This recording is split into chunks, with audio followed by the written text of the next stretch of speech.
오늘은 잘 알려지지는 않았지만 역사상 노스트라무스와 항상 등장했던 여자 예언가였다고 한다. 하지만 최근에 와서 많이 잊혀진 듯한 그리스 최고의 예언가이자 트로이의 공주 카산드라를 소개하도록 하겠다. 그리스 로마 신화의 등장인물로 트로이의 왕 프리아무스와 왕비 헤카베 사이에서 태어난 딸이다. 대신권 헬레노스와는 쌍둥이 남매지간이다.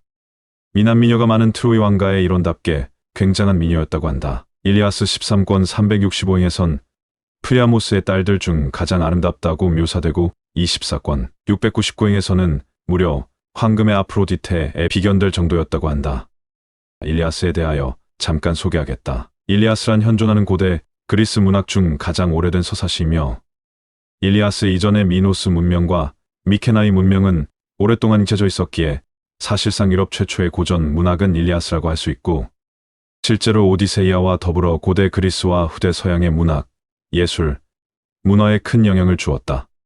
본론으로 돌아와서 이야기는 다시 시작하겠다. 그리스 최고의 예언가이자 트로이의 공주 카산드라가 활동했던 배경은 그리스 신화의 전설적인 트로이아 전쟁의 51일간을 다뤘다. 트로이아의 왕세자 헥토르와 아카이오이족의 용장인 아킬레우스, 이 두 주인공을 중심으로 하여 원한과 복수에서 파생되는 인간의 비극과 정해진 운명을 벗어나지는 못할지언정 가능한 한 충실하고 명예로운 삶을 살아가고자 하는 영웅들의 처절한 싸움을 보여주고 있다. 또한 9년 동안 계속된 전쟁의 상황과 전쟁에 관여하는 올림포스의 신들, 그리고 영웅들의 이야기 역시 조명된다. 아프로디테 여신과 비견될 정도로 아름다웠던 카사드라의 머리색은 금발이다. 그 미모에 반한 아폴론이 구애하자 카산드라는 자신과 헬레노스에게 미래를 내다볼 예언 능력을 준다면 그 사랑을 받아들이겠다고 말해 아폴로는 둘에게 예지 능력을 주었다. 그러나 카산드라가 예지 능력만 받고 입을 싹 씻어버리자 아폴로는 크게 분노하였다. 그러나 능력을 도로 박탈하기는 기술적으로 불가능해서 대신 카산드라의 예언 능력에서 설득력을 빼앗아 버렸다. 어떻게 저주를 내렸는가 하면 아폴론이 카산드라에게 내 사랑을 받아주지 않을 것이면 마지막 이별의 키스라도 해줘 라고 하자 카산드라가 이를 수락했다. 그러자 아폴로는 카산드라와 키스를 하면서 카산드라의 혀에 담긴 설득력을 빼내가 버렸다는 것이다. 후 아폴론이 그의 입안에 침을 뱉었다고 한다. 또 다른 설에는 예지 능력을 받은 카산드라가 자기가 나이가 들고 나면 아폴론이 자기를 버릴 것을 내다보게 되어 아폴론을 거부했다고 한다. 정작 바로 그 다음에 아폴론이 저주를 내릴 건 못 본 건지, 상황이 바뀌면서 예지의 내용도 바뀐 건지, 아니면 차라리 저주를 받으면 받았지, 나중에 나를 버리고 갈 남자의 사랑을 받아주긴 싫다고 생각했던 것인지, 떠도는 글만으로는 나도 이야기가 복잡한 사랑 이야기인 듯하다. 어느 판본에선 어린 시절의 헬레노스와 함께 아폴론의 신전을 뛰어다니며 놀다가 잠들었는데 남매의 귀를 뱀이 핥아서 예언 능력을 얻었다고도 한다. 일리아스에 따르면 카산드라는 그리스군이었던 프리기아의 왕 미그돈의 아들 코로이보스의 구애를 받았다.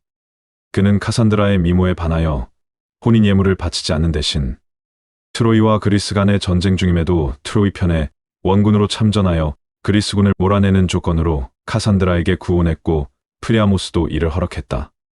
일리아스의 마지막에서 전쟁 중에 전사한 프리아무스 왕의 아들이자 트로이의 총사령관으로 트로이의 최고의 기둥이며 이상적인 영웅이었던 헥토르의 시신을 돌려받아 귀환하는 프리아무스를 가장 먼저 발견한 것이 카산드라다. 성벽에 올라 있다가 부왕이 돌아오는 것을 보고 시민들에게 소리쳐 알렸고 이에 트로이 시민들이 몰려나와 프리아무스를 맞이한 뒤 헥토르를 애도하며 그의 장례를 치렀다. 이후로도 전쟁이 지지부진 이어지던 어느 날 그리스군이 거대한 목마를 남기고 철수하자 트로이인들은 그 목마를 성 안에 들이려 한다. 카산드라는 그 목마를 들이면 트로이가 멸망할 것이라고 예언하며 목마를 들이지 말 것을 간청했지만 무시당했다.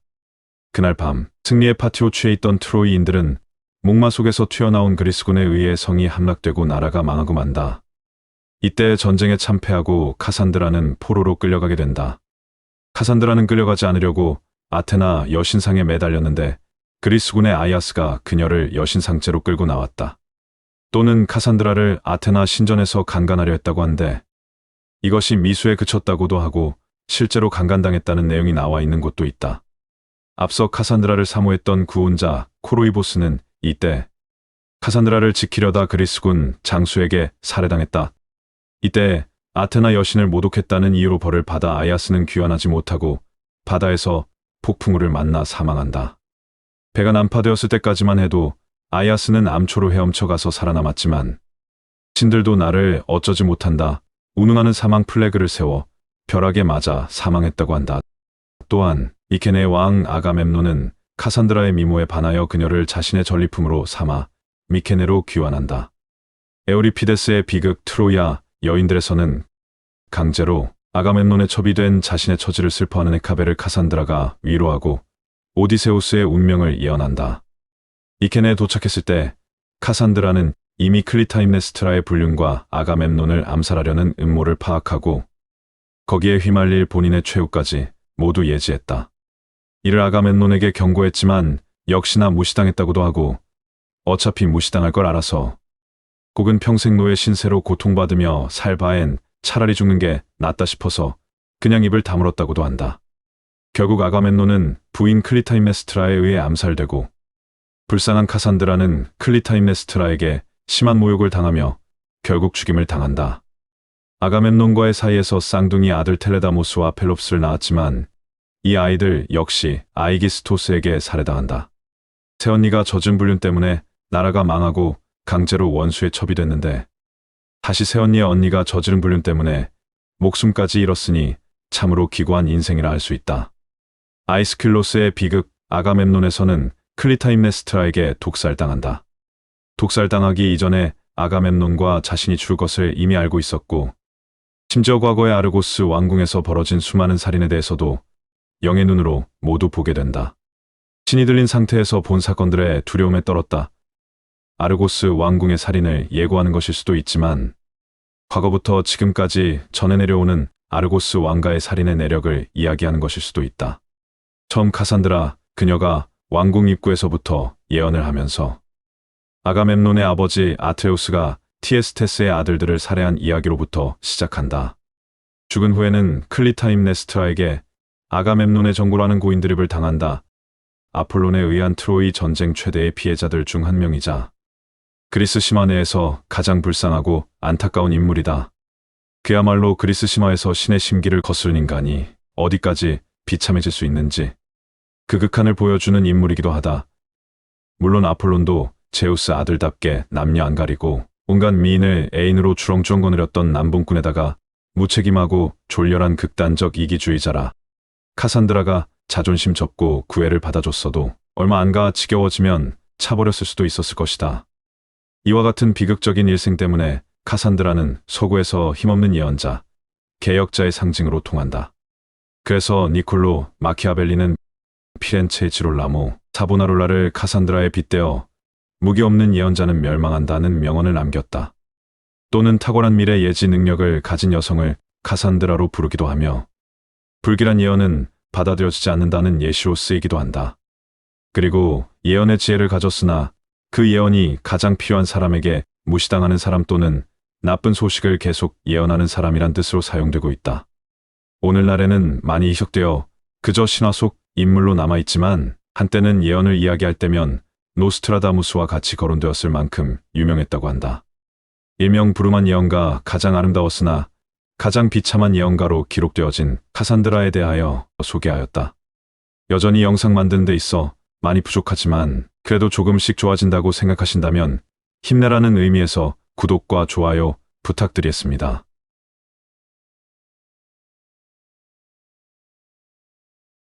예언을 하는 사람은 여러 매체에서 자주 등장하며 신화 또는 경전 등에서 활약한다. 점술가와도 관련이 매우 깊어 예언의 한 측을 차지하고 있다. 대중적으로 유명한 예언가는 그리스 신화에 등장하는 카산드라와 세계 종말을 예언한 노스트라다무스가 있다. 오래전 역사서에는 이들을 선지자라고도 불렀다. 예언자는 하느님의 명을 받는 하느님의 대리자, 하나님과 인간 사이를 연결해주는 다리 역할을 의미한다. 또 다른 말로는 부르심을 받은 자라는 뜻이 되기도 한다. 아브라함 계통의 종교에서는 이스라엘 민족의 종교적 지도자로서 하느님과 인간을 중개하는 역할을 맡는 자를 예언자 또는 선지자라로 불렀다. 타락한 삶을 사는 백성들에게 하느님의 뜻을 전하여 하느님의 뜻을 따르지 아니하면 멸망당할 것이라는 경고의 메시지를 날리거나 억압과 고통 속에 신음하는 사람들에게 구원의 메시지를 전달하기도 한다.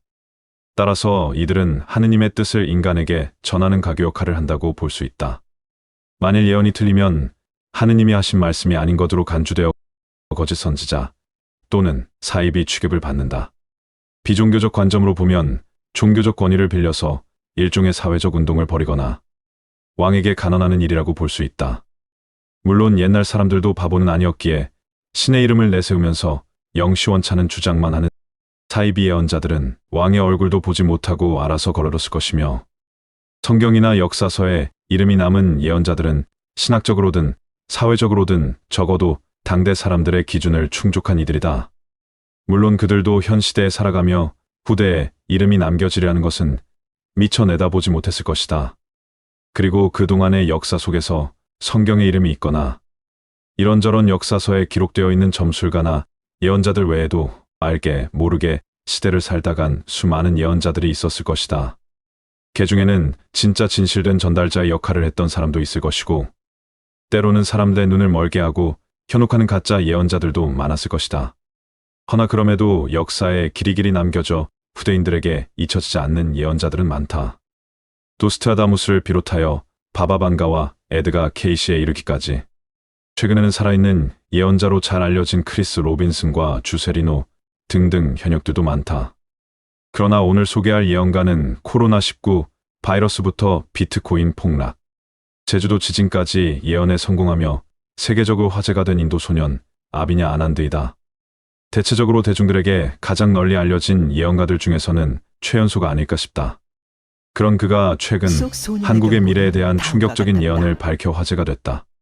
가장 주목받는 예언가 중 한 명인 인도 소년 아비냐 아난드는 엄청난 예언적 중류를 자랑한다. 그의 점성술의 핵심은 행성의 움직임을 읽는 것이라고 하는데, 이러한 행성 점성술로 예측한 결과들을 직접 유튜브에 올리며 활동하고 있기도 하다. 2019년 8월 22일 아난드는 전 세계가 2019년 11월 이후 큰 재난을 겪을 것이고 20년 3월에서 4월의 피해는 절정에 달할 것이라고 예언했다. 더불어 피해가 큰 나라로 중국을 꼽았다. 그렇게 코로나와 관련된 아난드의 예언은 적중했다. 실제로 코로나 바이러스가 11월 29일 중국 후베이성 우한시에서 처음으로 발생한 것이다. 놀라운 것은 단순히 코로나19 바이러스의 창고를 맞춘 것 이상으로 대유행의 시작이 되는 달까지 맞췄다는 것이다. 실제 코로나19는 20년 3월을 기점으로 전 세계로 빠르게 확산됐었기 때문이다. 행성 간의 움직임을 통해 미래를 예측한다는 행성 점성술이란 무엇일까? 과연 행성의 움직임만으로 앞으로 일어날 일을 정확하게 알 수 있다는 것만으로도 잘 이해는 안 되지만, 실제로 행성의 움직임만으로 미래를 예측하고 예언을 하고 있으니 어쩔 수 없이 믿어야 하지 않나 싶다. 노스트라다무스도 점성술의 대가로 알려졌으니 점성술은 대단하긴 하나 보다. 아무튼 아난드는 이후에도 이 점성술을 통해 2020년 12월에 목성과 토성이 정렬하는 시기이므로 강력한 바이러스가 한 번 더 출몰할 것이라고 예언했다. 이후 실제 델타 변이 바이러스가 출현하며 시기를 정확하게 맞추었다. 우연인 줄 알았던 이 점성술의 위력은 여기서 끝이 아니다. 2021년에는 태양과 달, 수성들이 일직선으로 정렬하기 때문에 경제공황과 기근 등이 발생한다고 예언한 아난드. 그 뒤 터진 우크라이나 사태와 전 세계적인 식량난, 나스닥 지수의 폭락으로 그의 예언은 한 번 더 적중했다. 그의 예언이 계속해서 들어맞는 상황. 이러한 상황적 증거를 통해 행성의 움직임을 읽는 점성술의 정확도는 높은 것이 증명됐다. 각종 큰 사건에 대한 정확한 예언으로 주목받던 아난드의 예측은 계속됐고, 이번에는 동북아시아 질서에 대한 충격적인 예언이었다. 최근 아난드의 유튜브 컨션스에 올라온 예언의 내용은 바로 21세기 중반 대한민국이 초강대국의 자리에 올라선다는 것이었다. 미국과 중국 두 강대국이 버티고 있는 상황에서 한국이 2050년쯤 동아시아의 초강대국으로 올라선다는 믿기 힘든 예언의 아난드는 근거를 더하며 설명하기 시작했다. 아난드가 말한 근거는 대한민국이 잃어버린 영토를 되찾고 국력을 회복해 전 세계의 영향력을 떨칠 것이라는 것이었다. 실제로 한반도에는 북부 외에도 빼앗긴 영토가 하나 있다. 바로 간도다. 간도는 중국의 연변 조선족 자치주의 대다수와 러시아 연해주, 지방의 일부를 포함한 땅이다. 크기는 한반도의 약 2배에 달하는 꽤 넓은 영토다. 간도는 청나라 시기 때 한국의 선조들이 땅을 일구고 생활의 터전으로 살았을 정도로 조선의 영토 중 하나였다. 대한제국 무렵에는 간도관리사 이범윤이 영토를 관리하기도 했다. 하지만 을사조약으로 외교권을 앗아간 일본이 청나라와 간도협약을 맺으면서 억울하게 빼앗겨버린 우리의 예시영토다. 이번에 아비냐 아난드는 이렇게 빼앗긴 간도를 한국이 다시 되찾고 더 나아가 발해의 영토였던 만주 일부까지 수복할 수 있다고 했다. 중국의 혼란과 분열이 심해질 무렵 한국이 중국에 빼앗긴 영토를 되찾고 북한과 통합하여 하나가 될 것이라는 전망이었다. 아, 생각만으로도 가슴이 벅차오르는 듯하다. 하루빨리 예시영토를 되찾고 세계 최고의 강대국이 되었으면 좋겠다. 그리고 실제로 아난드의 예언 외에도 세계적인 투자자 짐 로저스 역시 남북 경제통합 시 통일된 한국은 세계 2위 경제대국이 될 것이라고 말하며 실질적인 가능성이 높음을 선사했다. 심지어 짐 로저스는 통일 한국은 확실한 투자처라면서 한국에 무조건 투자해야 한다는 말을 거듭 강조했을 정도로 그는 한국의 미래를 확신에 찬 목소리로 세계인들에게 외쳤다. 그의 말처럼 한국이 세계를 선도할 초강대국으로 거듭나게 되는 걸까? 물론 많은 예언가들이 한결같이 대한민국의 미래를 희망차게 예언했기 때문에 나는 그 예언을 믿으며 앞으로의 대한민국을 기대해본다.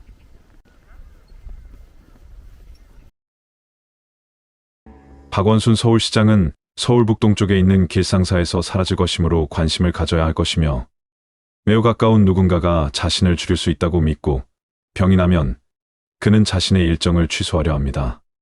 박 씨는 어두운 옷을 입고 집을 떠나 검은 배낭을 가지고 다닐 수 있다. 미스테리 영상을 만들고자 여기저기 자료를 검색하다 눈에 확 띄는 문구에 사로잡혔다. 조잡한 문장이다. 한글 번역기를 돌린 것으로 보인다. 브라질 족집게 예언가 주세리노의 또 다른 예언이라며 박원순 서울시장의 사망을 예언했다는 글이었다. 정말이라면 대단하지 않는가 말이다. 그래서 글을 읽고 소개해야겠다 싶었지만 뭔가 석연찮은 댓글이 있어 계속 찾아보게 되었다. 오늘은 주세리노의 예언이 진짜인가 아니면 사기인가 하는 주제로 올리도록 하겠다. 검이다 흑이다 함부로 단정지을 수 없는 것이 세상이라는 곳이다. 긴가민가 아리까리 알쏭달쏭한 일들이 너무나도 많기 때문이다. 가끔은 사입이나 사기꾼들에게 완전 속아서 전 재산을 탕진당하고도 열성신도가 되기도 하고 중간에 이건 아니다 싶은 마음에 잘잘못을 되짚어가며 바로 서는 사람도 있기 마련이다. 그렇다면 주세리노는 어느 쪽일까? 판단은 여러분들의 몫일 테니 일단은 내가 읽은 기사 내에서 정리해서 올리도록 하겠다. 사실 인터넷이라는 곳이 진실 같은 것도 워낙 많지 않던가. 내가 확신에 차 있다고 해도 그 기사조차도 잘못된 것일 수도 있기 때문에 함부로 단정짓기보다는 이런 기사도 있으니 소개해드리고 싶어 만들게 되었음을 이해 바란다. 브라질 예언가 주세리노가 자신의 홈페이지에 올린 서울로 4월 6일에 보낸 편지라고 주장하는 편지의 한 대목이다.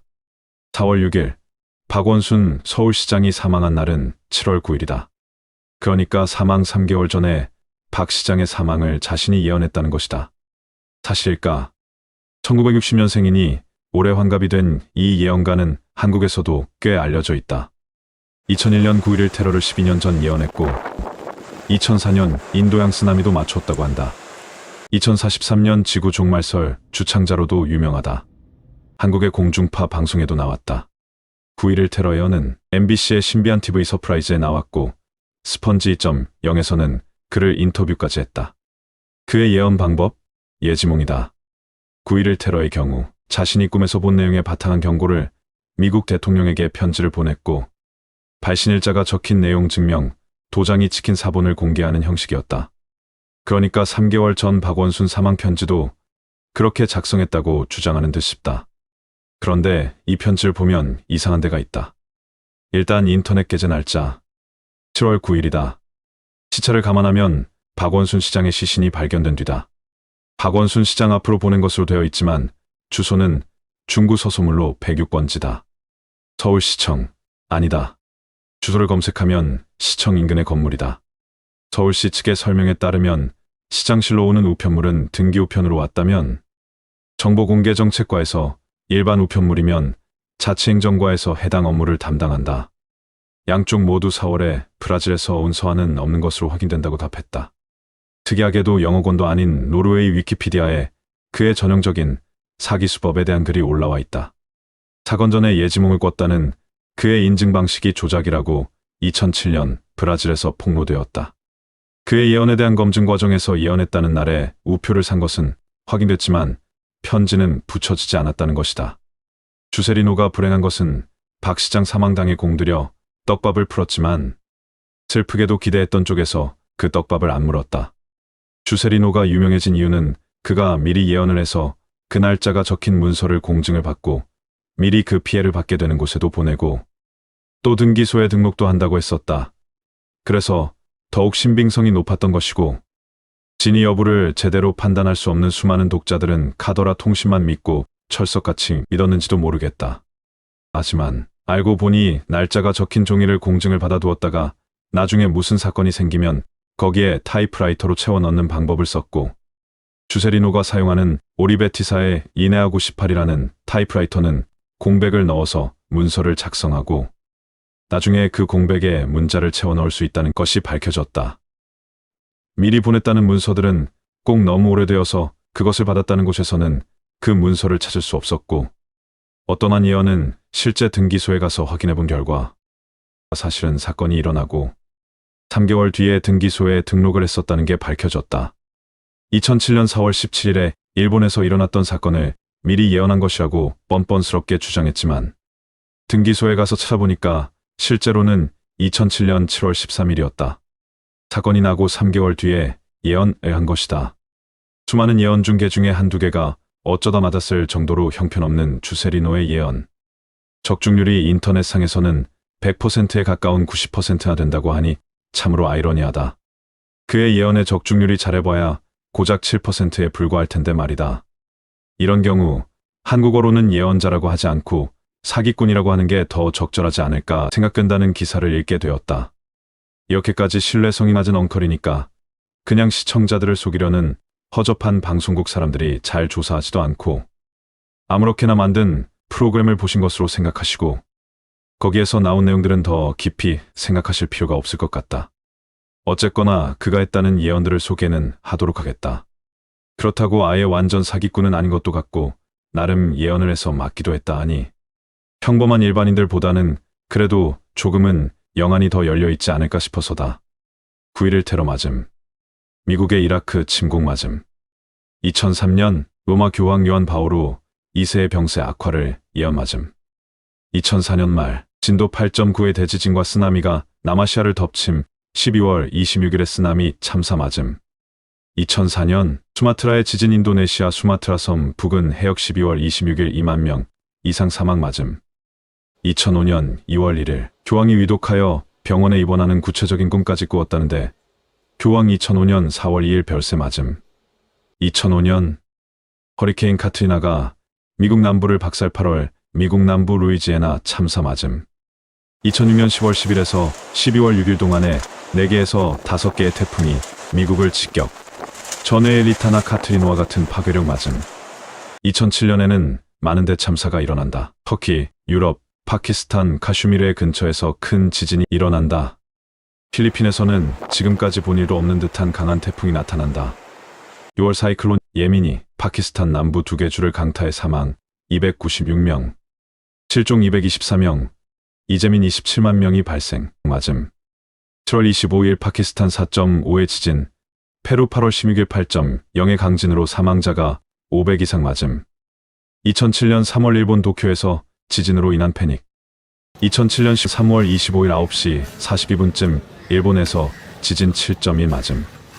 2007년 10월 일본 지진으로 인해 많은 희생자.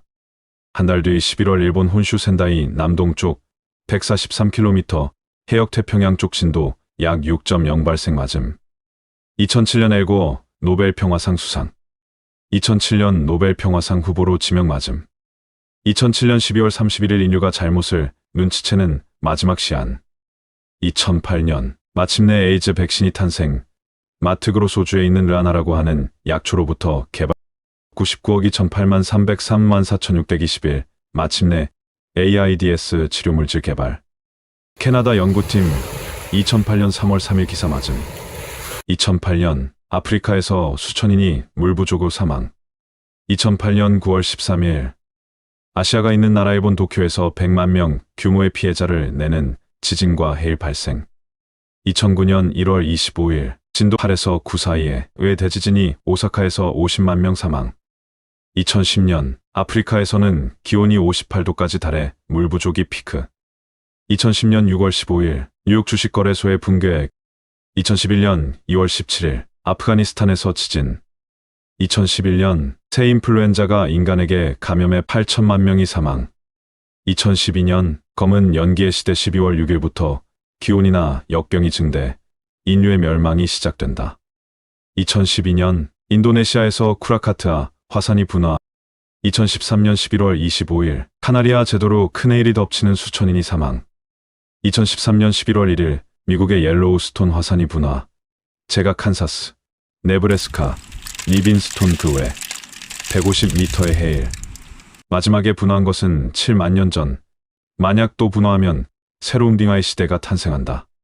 지구로 안전한 장소는 14개소 밖에 남지 않는. 그 91개소가 캐나다, 1개소가 아시아, 12개소가 브라질. 2015년 포르투갈이나 영국에서 한 발, 프랑스나 스페인에 급증하는 2015년 4월 22일에 더 격렬. 2023년 2월 9일 진도 8, 9도의 지진이 미국 샌프란시스코에서 일어난다. 2026년 7월 17일 더빅1이라는 이름의 대지진이 샌프란시스코에서 일어나 캘리포니아를 파괴. 진도 10.8도의 과거 최대의 지진. 2029년 4월 13일 아포피스 소행성이 지구의 근처를 지난다.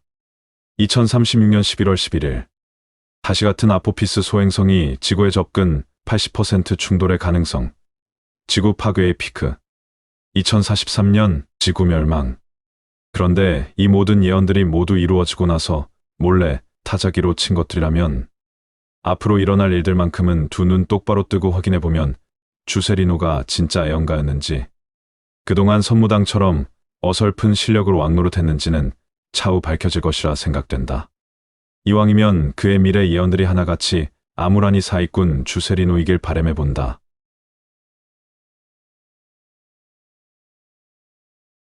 우리나라 타너스님에 대한 예언은 유명하다. 미스테리를 다뤄본 모든 분들의 단골 메뉴가 아닐까 싶다.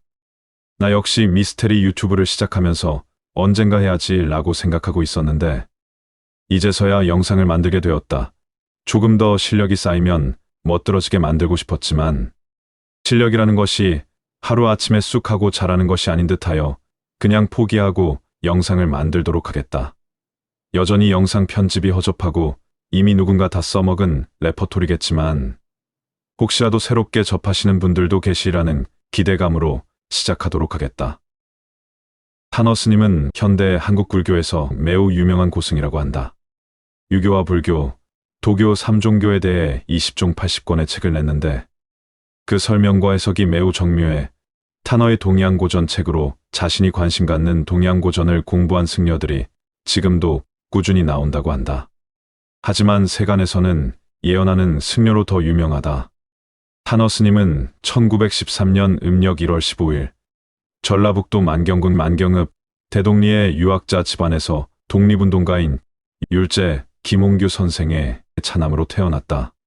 그의 아버지 김홍규는 보천교 고위 간부로서 김구 선생의 독립운동 자금을 지원하는 등 독립운동에 종사했다. 타너는 전북 김제에서 태어나 이미 동양 사상의 한경지를 이룬 상태에서 조계종 초대 종정인 하남 스님과 20여 통의 서신을 주고받은 끝에 21살에 강원도 오대산에 추가했다. 그는 23살 때 이미 승려들에게 불경을 강의하기 시작했고 26살 때 훗날 조계종 종정이 된 고암 스님과 탄홍 스님 등의 요청으로 불교의 정수인 화엄경 강의를 개설했다. 42살 때엔 하남에 이어 월정사 조실로 추대돼 수많은 인재를 길러냈다. 탄원은 한자만 100만 자에 이를 정도로 방대하고 유불선에 통달하지 않고선 해석이 불가능한 화엄경 80권을 붓다 이래 최초로 자국어로 번역해낸 인물이다. 10여 년간 매일 원고지를 100장씩 쓰는 초인적인 작업을 거쳐 원고지 62,500장 분량으로 펴낸 신화엄경합문은 원효의상 이래 최대 불사 가운데 하나로 평가받고 있다. 또한 그는 불교를 뛰어넘는 성각자이자 경세가로 현자들의 스승, 구시를 했다. 탄어보다 10여 년 연상인 함석헌 선생이 그를 자주 찾아 동양학을 물었고, 국문학자 양주동 박사는 탄어에게 장자 강의를 들은 뒤 장자가 다시 살아 돌아와도 탄어만큼은 할 수 없을 것이라고 극찬했다. 탄어불교문화재단 이사장 해거 스님은 1960년대 초여름 영은사에서 49제를 모실 때 한밤중에 큰 바람이 불어 문짝이 흔들리고 모든 호롱불이 일시에 꺼져 모든 대중이 우왕좌왕할 때 탄어 스님만은 금강경을 마지막 구절까지 독송하며 동요하지 않는 모습을 보였다고 전했다. 그는 탄어 스님은 밥 짓고 일하느라 공부할 수 없는 공양주와 부모까지 함께 공부하도록 하기 위해서 아침 공양 지을 때 점심 공양까지 한꺼번에 밥을 짓도록 해 3년간 찬밥으로 점심 공양을 때웠을 정도로 공부하려는 이들을 돕는데 남달랐다고 회고했다. 22살 되던 해에 오대산 상원사로 출하하였고 이후 월정사에 적을 두다 1949년 어느 날 뜰에서 개미들이 대량으로 죽어있는 모습을 발견하고는 불길한 예감이 들어 제자들을 데리고 경상남도 양산시의 통도사로 피신했다. 이후 그 불길한 예감은 적중해서 이듬해 여름에 6.25 전쟁이 발발했다. 그러나 탄어 스님은 여러 예언으로 유명해지는데 그를 더욱 유명하게 만든 것은 그의 예지력이다. 탄어 스님은 자신이 체득한 주역 원리를 바탕으로 세상을 풀어내고는 하였는데 한국전쟁을 예측함은 물론 5.16 군사정변, 베트남 전쟁의 효고현 남부 지진, 박근혜 대통령 당선까지 예언했다고 한다. 자신 또한 임종 10시간 전에 죽음을 예언하고 숨을 거두었다고 한다. 그러나 비적중한 내용도 많다. 가령 재해나 전쟁으로 일본이 침몰하고 중국이 분열하며 세계 인구 절반이 죽지만 한국만은 어떠한 힘에 의해 이를 극복하여 통일되고 만주를 회복한 크고 아름다운 세계 제1의 국가가 된다는 국뽕 이야기를 예언하기도 했다. 월악산 영봉峰 위로 달이 뜨고 이 달빛이 물에 비치고 나면 30년쯤 후에 여자 임금이 나타난다. 여자 임금이 나오고 3, 4년 있다가 통일이 된다. 월악산 근처의 덕주사에서는 다음과 같은 예언을 했다. 당시에는 월악산에는 물이라고는 눈을 씻고 찾아봐도 없기에 아무도 이 말을 믿지 않았으나 예언 10년 뒤인 1985년 충주댐이 완공되면서 월악산의 달빛이 물에 비치기 시작했다. 충주댐은 공식적으로는 1985년 완공이나 1984년에 담수를 시작했으므로 월악산 영봉에 달이 뜬 해는 정확히 말하면 1984년이다. 그런데 1984년으로부터 정확히 30년 뒤인 2013년 우리나라 최초의 여자 대통령이 탄생하면서 탄어 스님의 통일예언이 현실이 되었다고 한때 여겨졌다. 그러나 박근혜 전 대통령을 여자 임금으로 비정할 시 마지막 문장인 남북통일 예언은 실현되지 않은 것이 된다. 애초에 이 말이 인터넷상에서 이슈화된 것이 2015년이었는데 DMZ 목함질의 매설 사건과 서부전선 포격 사건, 남북관계에 전운이 감돌면서 무슨 통일이 임박한 양회자된 예언이었다. 그리고 2015년에 위기가 싱겁게 지나가고 탄어가 지목했던 해도 별다른 사건 없이 지나가면서 사람들의 예언에 대한 관심도 크게 낮아졌다. 여자 임금에 대한 또 다른 해석은 여자 임금이 남한이 아닌 북한에서 나온다는 주장이다. 북한의 김주애가 본격적으로 우상화 시도가 이루어지고 국정원에서까지 후계자가 유력하다는 입장을 내놓으면서 그동안 틀린 것으로 여겨지며 잠잠해졌던 탄어 스님의 통일 예언이 다시 거론되고 있다. 여자 임금 김주애설의 가장 큰 지지 근거는 첫째로 월악산 영봉에 달이 뜨고 정확히 30년 뒤이자 박근혜 대통령의 취임연도이기도 한 2013년에 김주애가 태어났다는 점, 즉 나타나다 태어나다로 본 것이다. 두 번째는 여자 임금이라고 하면 기본적으로 선출직, 한국 대통령이 아니라 종신직이자 세습되는 직위인 북한의 최고원 수여야 한다는 논리이다. 이 가설을 따르자면 김주애가 처음 미디어에 등장한 2022년 11월을 기점으로 2025에서 2026년에 통일이 이루어지거나 아니면 좀 더 설득력 있는 설명은 지금은 황태녀 신분인 김주애가 북한의 지도자로 등극해서 실제로 여자 임금이 되고 난 뒤 3년에서 4년의 세월이 흐르면 통일이 이루어진다고 할 수 있겠다. 후자의 경우 김정은이 사망하거나 상황이 되어야 정확하게 연도를 비정할 수 있으며 2024년인 현재로는 언제가 될지는 미상. 사실 타너스님 본인의 학문적 성취와는 별개로 예언이 다 그렇듯이 신빙성이 어중간하고 다의적인 구조를 제시한 후 알아서 끼워 맞추는 식의 다른 예언들과 전혀 다를 바가 없어 각자 해석하기 나름인 소위 한국의 노스트라다무스다. 어쨌거나 그래도 많은 부분의 예언적 중률로 한국에서는 꽤 유명한 예언가로 알려져 있으니 타너스님이 하셨던 예언들을 몇 가지 더 살펴보도록 하겠다. 1949년 어느 날 타너스님은 개미떼가 자기들끼리 싸움을 해서 오대산 중대법당과 뜰에 수백 마리씩 죽어 있는 것을 보았다. 이를 본 뒤 역학 원리로 난이 일어날 것을 알고 상좌들을 경남 양산 영축산 고지에 있는 백년암으로 피신시켰다. 또 월정사의 한 암자에서 신화엄경암론을 번역하고 있던 그는 1968년 가을 장소와 번역 원고들을 모두 강원도 삼척 영은사로 옮겨두었다. 그러자 울진 삼척에 북한 무장간첩 120여 명이 침투했다. 월정사의 군단 사령부가 세워져 소탕작전을 하면서 암자는 폐허가 되었다. 제가 될 뻔한 필생의 원고를 미리 구해낸 것이다. 타너스님은 베트남 전쟁에서 미국의 패배도 정확히 예언했다. 당시는 미국을 도와 국군이 파병돼 남한엔 미국의 승리와 월맹타도 분위기가 고조되던 때였다. 미국에서 활동하던 숭산 스님이 미국이 가지고 있는 핵무기 하나면 월남은 꼼짝 못할 것이라고 하자 타너스님은 역학의 원리를 볼 때 월남은 남쪽으로 화인데 미국은 태방으로 금이어서 금이 불에 들어가면 녹을 수밖에 없다며 이국이 물러나게 될 것이라고 말했다. 서우담 화엄학연구소장은 출가승으로서 타너스님을 모실 당시 그의 남다른 예지력을 자주 지켜봤다. 1965년 겨울 강원도 횡성에서 버스를 타고 진부로 가던 중이었다. 운전기사 뒤에 타고 있던 스님이 갑자기 내리자고 해서 황급히 내렸다. 날도 추운데 왜 그러느냐고 불평을 했더니 운전기사의 미간을 보니 곧 죽을 상이다라고 했다. 그런데 20분쯤 가다 보니 앞서 간 버스가 전복되어 있었다. 서우담이 왜 운전기사에게 말해주지 않았느냐고 따져 물었다. 하지만 타너스님의 대답은 성이 운전 잘하고 있는 사람한테 당신 곧 죽을 것이니 운전하지 말고 한겨울 고갯길에서 차에서 내리라고 하면 미친놈이라고나 하지 내 말을 듣겠느냐는 것이었다. 1979년 늦은 봄 고려대에서 봉직하고 있던 한 여교수가 서울 안암동 대원암으로 스님을 찾아왔다. 지인의 소개로 박정희 대통령과 혼담이 오가고 있다며 어떻게 해야 하느냐는 것이었다. 그러자 타너스님은 결혼 좋지. 그러나 서산에 지는 애는 부상해 잡아맬 수 있을 때 좋은 것이지 라고 답했다 한다. 박 전 대통령의 운명을 암시하는 듯한 이 예언 때문인지 결혼은 성사되지 못했다고 한다. 어쨌거나 예언이란 100% 다 맞으면 좋겠지만 실상은 그렇지 못하다고 들었다.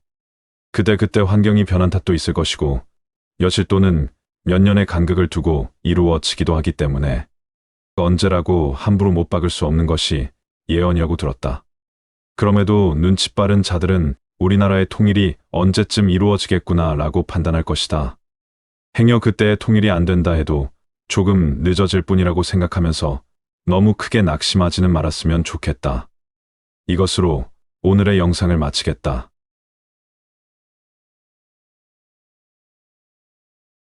오늘은 예언을 너무나 정확하게 했다는 이유로 마녀로 불리운 부름한 예언가 마더 쉽톤에 대하여 소개하겠다.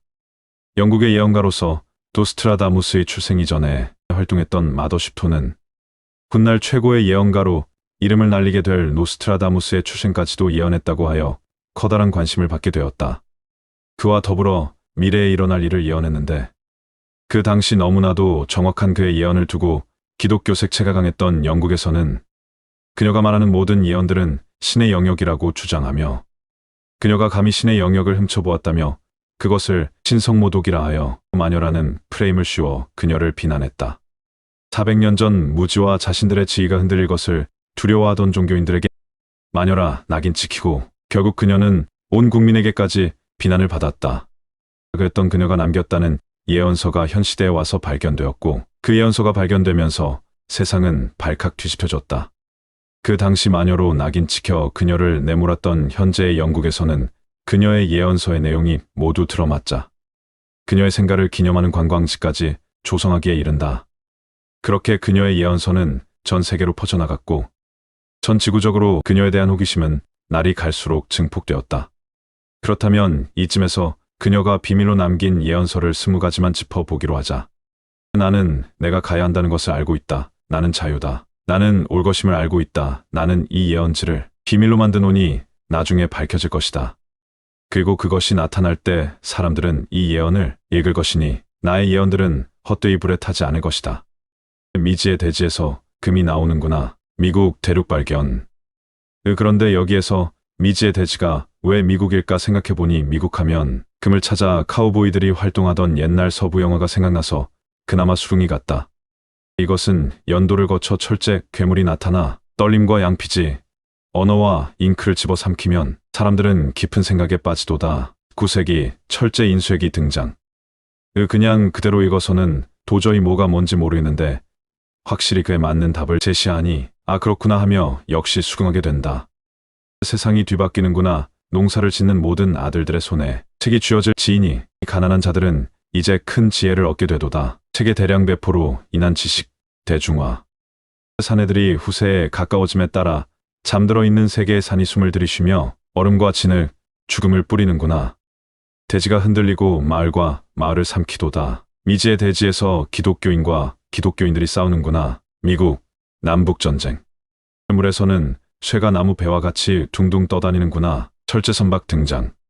말이 없이도 마차가 움직일 것이다. 기차, 자동차의 등장.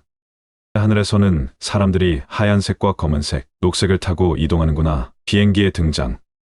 1900년과 26년 집을 지으면 집과 막대기가 빛을 내는구나. 그때 광폭한 전쟁이 계획될 것이고 불과 칼이 대지를 써버릴 것이다. 제1차 세계대전 계획. 히틀러, 나이투쟁. 배가 물고기처럼 물속에서 수영하고 그림이 움직이는 것 같이 보일 때 새와 같은 사람들이 하늘을 샅샅이 뒤지며 세상의 절반이 피해 물들 것이다. 잠수함, 사진의 동영상화, 비행전투기 등장. 제1, 2차 세계대전 발발. 유유로 만들어진 집이 영국에 오는구나. 그러나 슬프도다. 슬프도다. 외교도 같이 잔인하고 악마 같은 집단에 의해 전쟁이 일어나는구나. 이곳에서 불화가 일어난 사람들은 서로를 죽여야 되는구나. 북쪽이 남쪽을 갈라놓을 때 사자의 입에서는 독수리가 이를 벌린 뒤 세금을 가져가는구나. 피가 저리고 잔인한 전쟁은 이 장소에 사는 모든 사람들에게 다가오는구나. 패망한 일본을 점령하는 미국. 6.25 전쟁. 울부짖는 괴물이에 사내가 타고 있구나. 그 괴물은 곡물을 집어삼키도다. 사람들이 말과 쟁기를 버리고 새처럼 떠나는구나. 트랙터의 등장과 사람들의 도시 이동. 세상 모든 사람들의 생각이 하늘을 날아다니는구나. 눈 깜박임처럼 순간적으로 전화, 라디오, 인터넷의 등장. 사람들은 높은 언덕을 짐승들의 힘을 빌리지 않고도 쉽게 오를 것이며 물밑에서는 사람들이 타고 다니고 거다니며 잠을 자고 자유로이 말까지 하는구나. 케이블카, 잠수함, 수중터널, 미래의 수중도시. 경이로운 먼 훗날 여자들은 사내와 같은 복장을 하고 바지를 입을 것이며 머리카락을 자르기까지 하는구나. 그들은 마녀가 빗자루를 타고 가는 것처럼 움직이는구나. 현대의 여성들의 옷차림과 자전거 뒤에 타서 옆으로 이동하는 모습. 모든 사람들이 읽을 수 있는 표지판이 생길 것이다. 사내들이 가장 악랄한 행동을 할 때에 그들은 더 고운 인생들을 파멸시키며 그들의 부인들에게 한 것 같이 하는구나. 사람들은 탐욕에 빠지고 사내는 마치 잠든 것처럼 걷는구나. 현대 대형 전광판, 미디어 언론이 등장하여 각종 성범죄들이 사람들에게 쉽게 알려질 때 왕은 거짓 약속들을 하며 말하기 위한 말을 하는구나. 그리고 끔찍한 전쟁 계획을 세워 전에 보지 못한 것과 같은 것들이 보이는구나. 정치인들의 거짓말.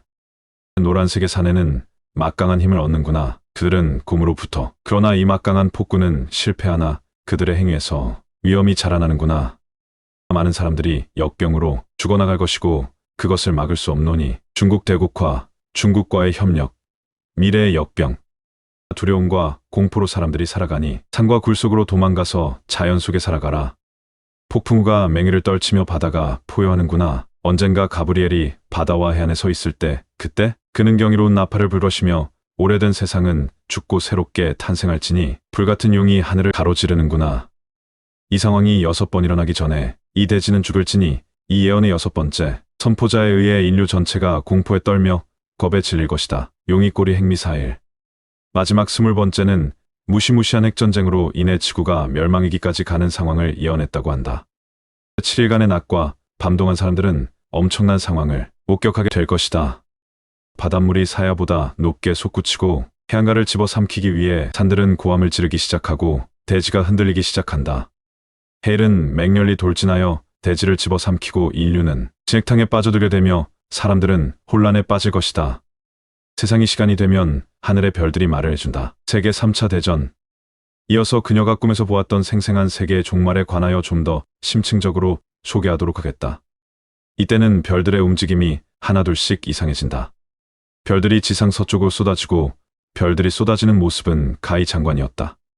별들이 쏟아지고 나서 동쪽의 물이 범람하게 된다. 동쪽의 많은 것들이 잠기게 된다. 언제인지는 모른다. 다만 별들이 춤을 출 뿐 그들은 이빨을 드러내고 싸울 것이며 그리고 죽일 것이다. 그리고 흉측한 두려움이 음식을 비밀의 언덕에 숨긴다. 그들은 거짓이며 약탈자와 도둑, 간첩들을 죽인다. 인간은 홍수의 공포로부터 빠져 죽는다. 그리고 겁탈할 것이며 거짓의 피에 빠진다. 인류의 손에는 피가 흐를 것이니 쓰라린 대지로구나. 용의 꼬리가 없어졌을 때 인류는 방금 전에 일어난 일을 상기하지 않고 웃는구나. 그리고 그 전에 살던 삶을 계속 살려고 하지만 이미 늦었구나.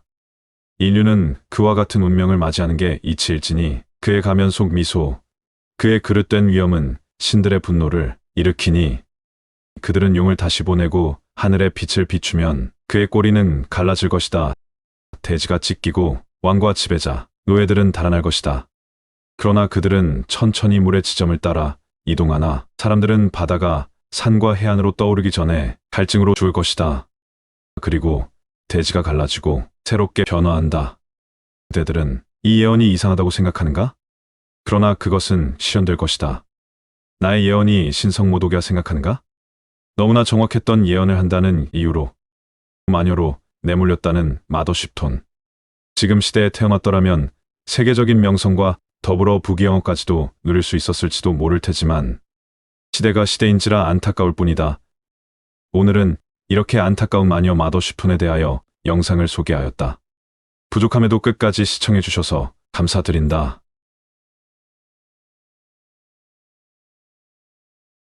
중세시대의 최고의 화가로 잘 알려져 있던 레오나르도 다빈치는 전 인류를 통틀어 천재 중에 천재로 알려진 인물이다. 그는 화가일 뿐 아니라 지리학이나 천문학에도 해박한 지식을 가지고 있었고 모든 면에서 어설픈 수준을 뛰어넘는 그 시대 최고의 전문가 수준의 만능 엔터테이너였던 것이다. 그랬던 그가 지축이동에 대한 예언을 남겼다 하여 소개하도록 하겠다. 세계에는 노스트라다무스, 에드가 케이시, 남사고 등을 비롯 하바방가와 타르빅 등 동서양 남녀할 것 없이 유명한 예언가가 많이 알려져 있다. 그러나 중세시대 최고의 화가로 많이 알려져 있던 다빈치도 예언을 남겼다는 사실을 아는 분들은 극히 극소수에 불과하다. 중세 유럽의 천재 다빈치가 남긴 미래 예언에는 지구의 멸망과 새로운 문명의 탄생에 관한 내용이 있다고 한다. 여기에는 지구 지축의 극이동이 원인으로 지목되어 그 지축 이동이란 무엇인가도 함께 이해해 보는 것이 좋겠다.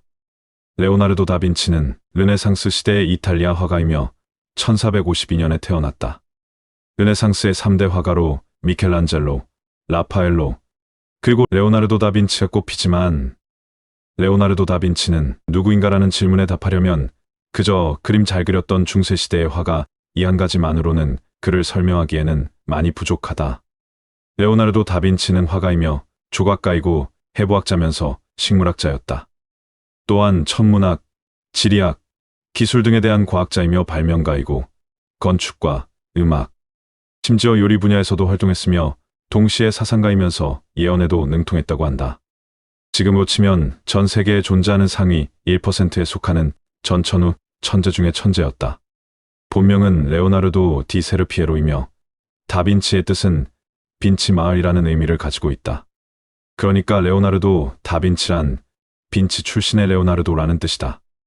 워낙 천재로 유명하다 보니 비밀 결사 조직인 프리메이슨의 그랜드 마스터라는 음모론도 있고, 일명 다빈치 코드라고 해서 레오나르도 다빈치의 그림을 비롯 학서지나 연습했던 메모지 등 전반부로 그가 했던 곳곳에 숨겨둔 예언으로도 세간의 주목을 받게 된다. 댄 브라운의 다빈치 코드에서도 수많은 비밀 코드들이 발견되었는데, 그 중에서도 레오나르도 다빈치가 그린 최후의 만찬에 숨겨져 있다고 했다. 지구 종말의 미래 예언도 역시 최후의 만찬에서 나온다. 미국의 바티칸 학자 갈리치아에 의해 미래 예언 코드가 있다는 주장이 나온 것이다. 세계적인 대작인 최후의 만찬을 보면 예수 그리스도의 머리 위에는 반원 모양의 장식이 있다. 여기에 점성학과 라틴어 알파벳으로 레오나르도 다빈치가 예언을 암호화하여 예언 코드를 그려놨다는 주장이 예언설의 배경이다. 12궁도와 24개의 알파벳을 교묘히 숨겨놓아서 지구 멸망의 내용을 말하고 있다고 한다. 일설에 의하면 16세기에 레오나르도 다빈치가 지독한 악몽을 꾸고는 그 내용을 적어 놓았다는 것인데, 과학적으로나 역사적으로 증명된 것은 아니다. 레오나르도 다빈치의 예언에 나오는 지구 종말 내용은 이러했다. 4006년 3월 21일에 시작되는 대홍수로 인하여 대재앙이 오며, 그해 11월 1일에 현재의 인류는 멸망하고 새로운 인류의 역사가 시작된다는 것이다. 아직 시간은 남아있기는 하지만 지구 리셋을 반드시 해야만 한다는 이야기가 된다.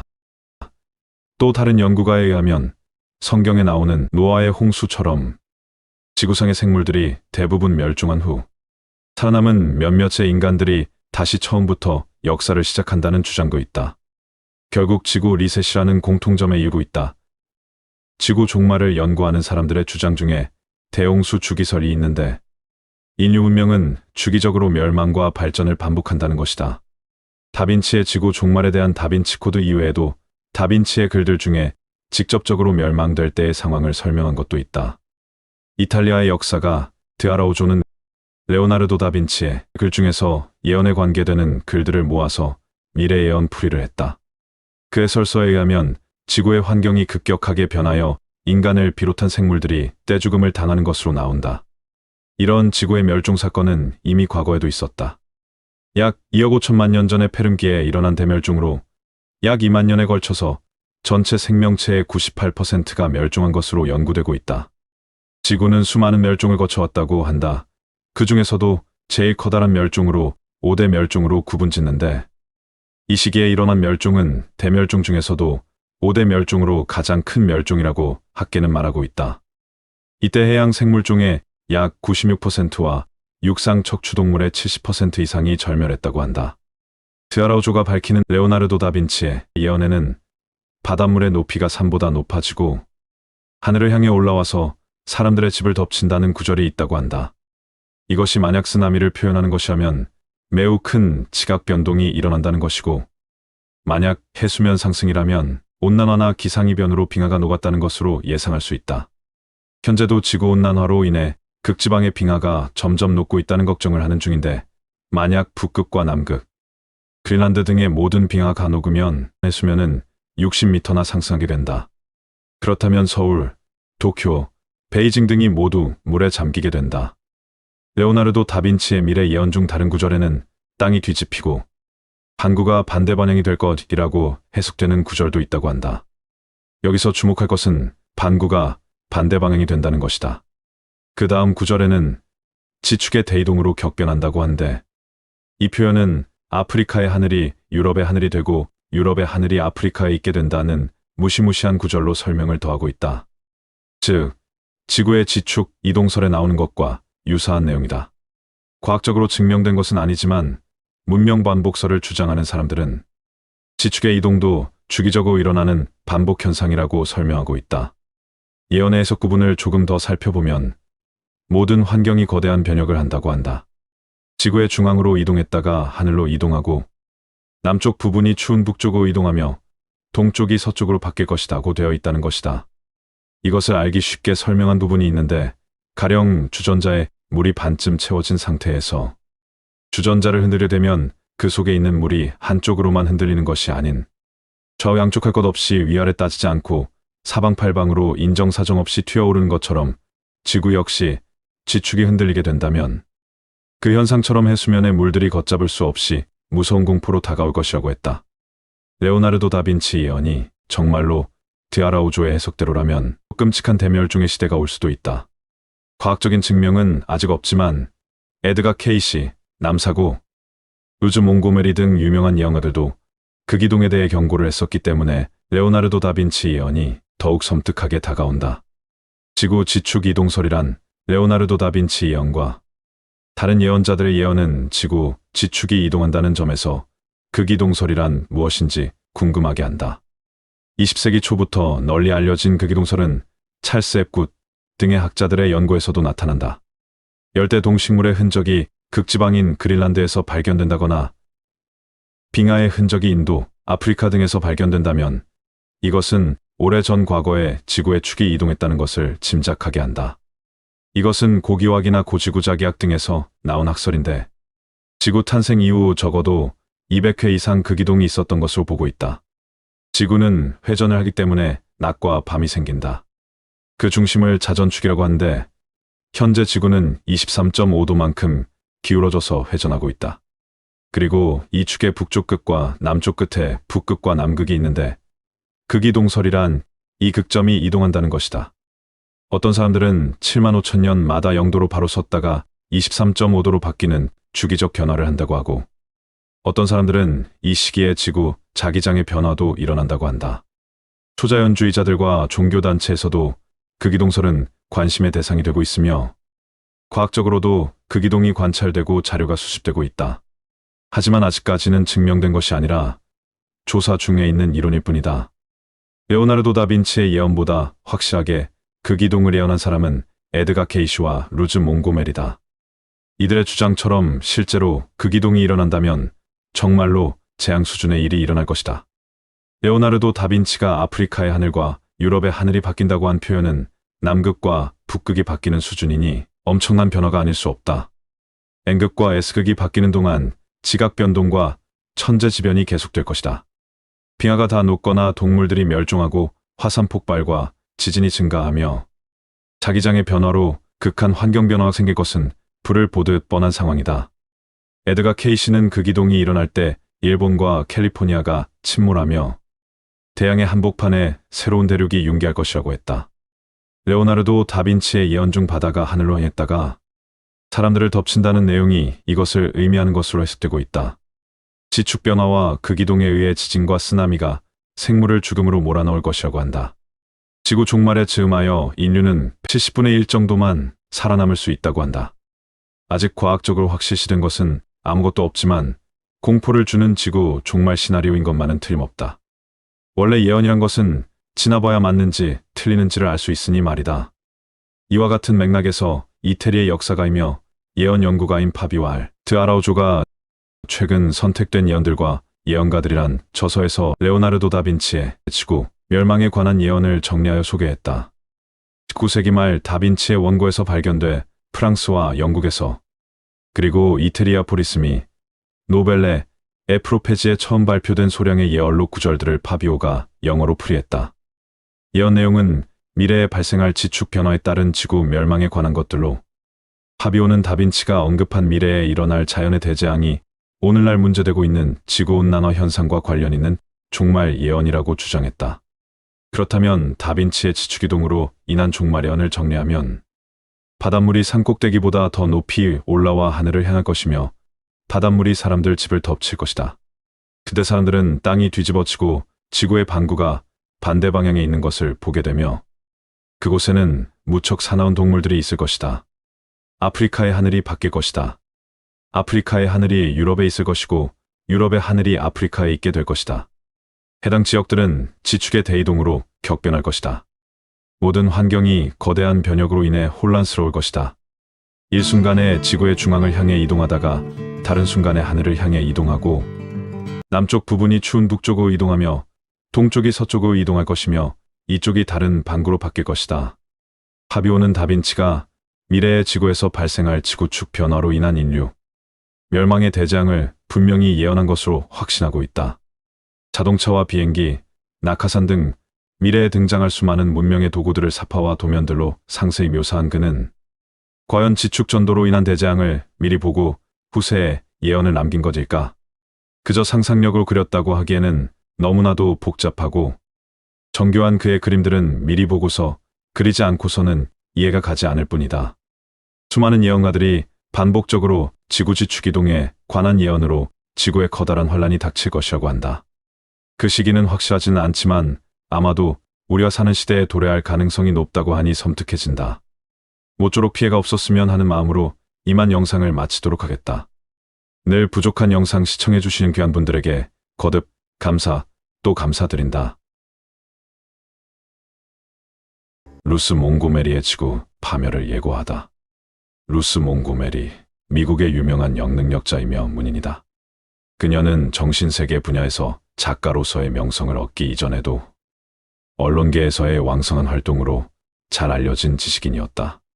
그러던 중 어떤 특별한 계기로 여러 차례에 걸쳐 놀랄 만한 영적 현상들을 체험한 이후 자신이 영혼 세계의 지혜를 이 세상에 알리기 위해 선택된 중매자라는 것을 깨닫게 되었다고 한다. 몽고메리의 예언은 주로 신명계의 지도령들이 전하는 메시지를 자동적으로 받아 적는 독특한 방법으로 이루어진다. 그녀가 매일 아침 명상 상태에서 타자기 위에 손을 가볍게 올려놓으면 신명계 지도령들의 영적인 자극에 반응하여 손가락이 자동적으로 움직이며 신명계의 메시지를 타이핑하게 된다고 한다. 몽고메리는 자신에게 자동기술을 지도하는 신비로운 영의 이름을 릴리와 아더포드라고 밝히고 있다. 신명계의 지도령들은 그녀에게 머지않아 지축 변동이 일어나 이로 인해 전 세계에 큰 재난이 닥쳐올 것이라 전해주고 이런 자신들의 예언 내용을 책으로 펴내어 세상 사람들이 극이동의 환난에 미리 대비할 수 있도록 하라고 가르쳤다고 한다. 따라서 그녀가 저술한 여러 권의 서적은 지구 극이동의 문제를 가장 중심 주제로 다루고 있다.